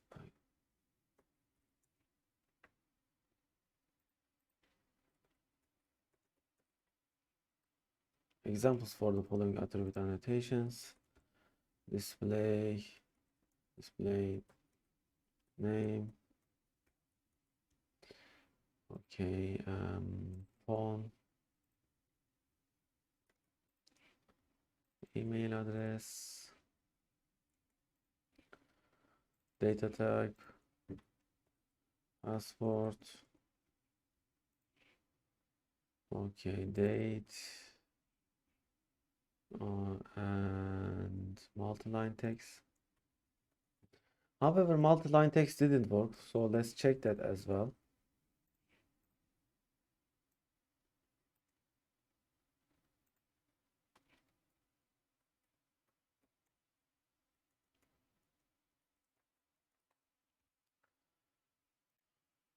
Okay, it does not generate.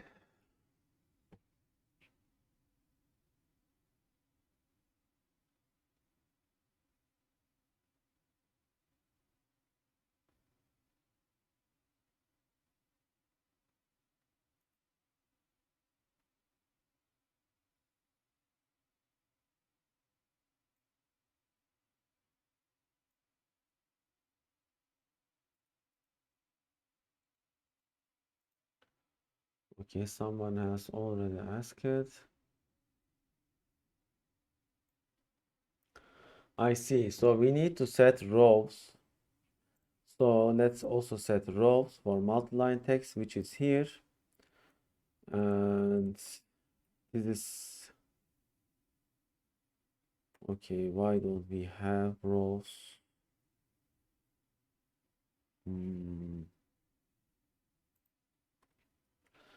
HTML input multi-line rows.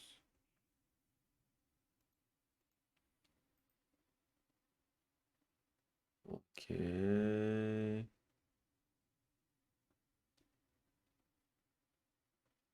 This attribute rows or something.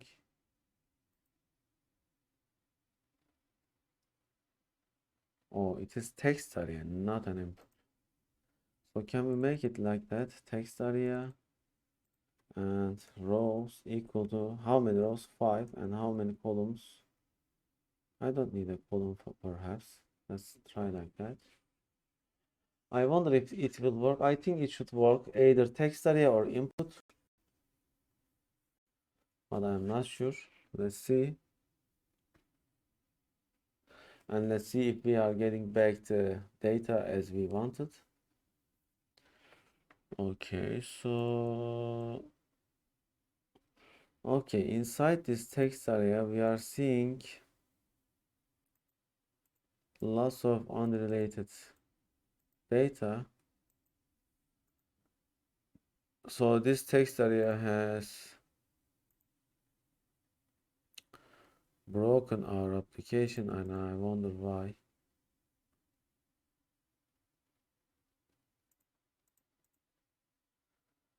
Okay, so we need input type. Okay, text. How do we gonna do that? Input type text, but multiple lines.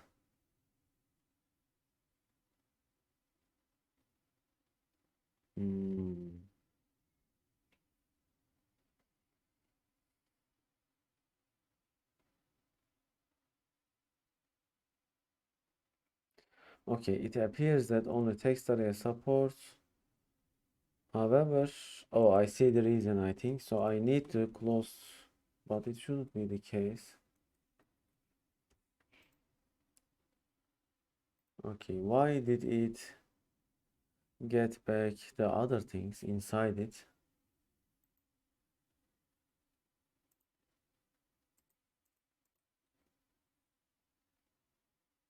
Oh, it says the text area can't be self-closing. That is why my previous code were invalid. You see only some code supports some self-closing. For example, input supports self-closing, however text area is not, and now it is looking as we wanted. So you see this has 5 lines of row, whatever I want, and when I send back it to server, let's see if it is here. Oh, I did click F10. Okay, now send. Okay, let's check the model, and yes, it is sent back to the server as expected. So text area is also fully supported. Okay.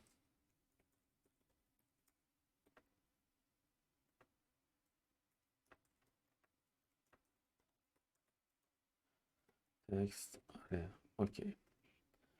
Okay, what is self-closing tag? Okay. Let's also learn that. So these are the self-closing tags: area base, br, call, embed, hr, input, link, meta, param, source track. However, others are not self-closing. Okay, and anything else? Let me see. Return row. Oh, anti-forgery. Okay. What is anti-forgery? And why it is using, how to enable anti-forgery the controller and check server side. Okay, we also have seen that we have limited with this HttpPost. Let's also get that post. Actually, this is not a annotation. These are requirements validations or requirements. Okay.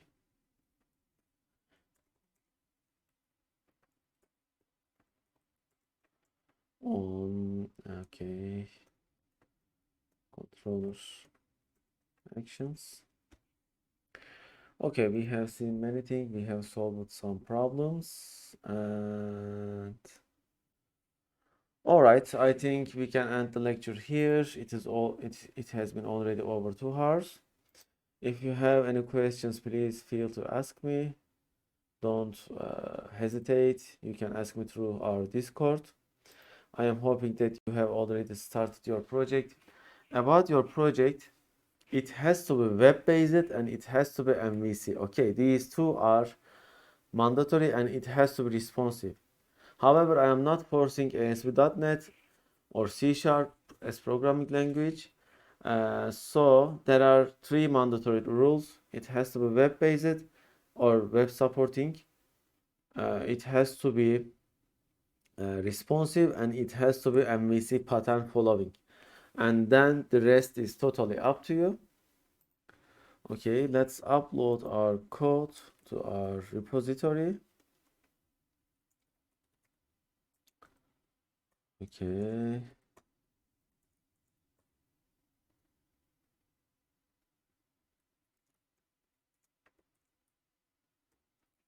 Lecture 10.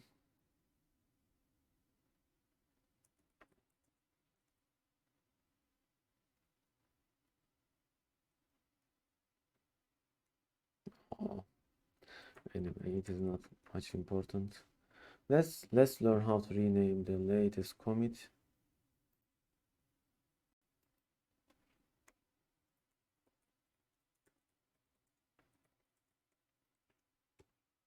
How do we rename it?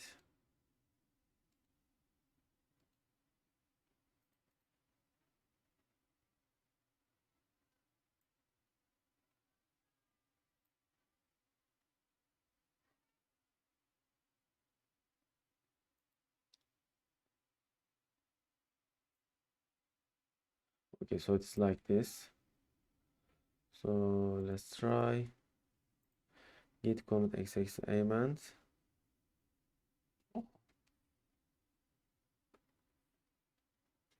But this is not renaming.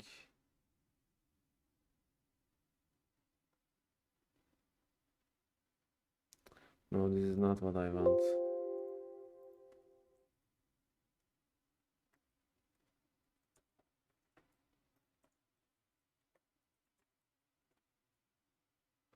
Okay, so oh, it is like this. Okay, so git commit xxm and lecture 10 source code and git status git push origin master. So it has changed the everything. Oh, interesting. Okay, let's check our repository.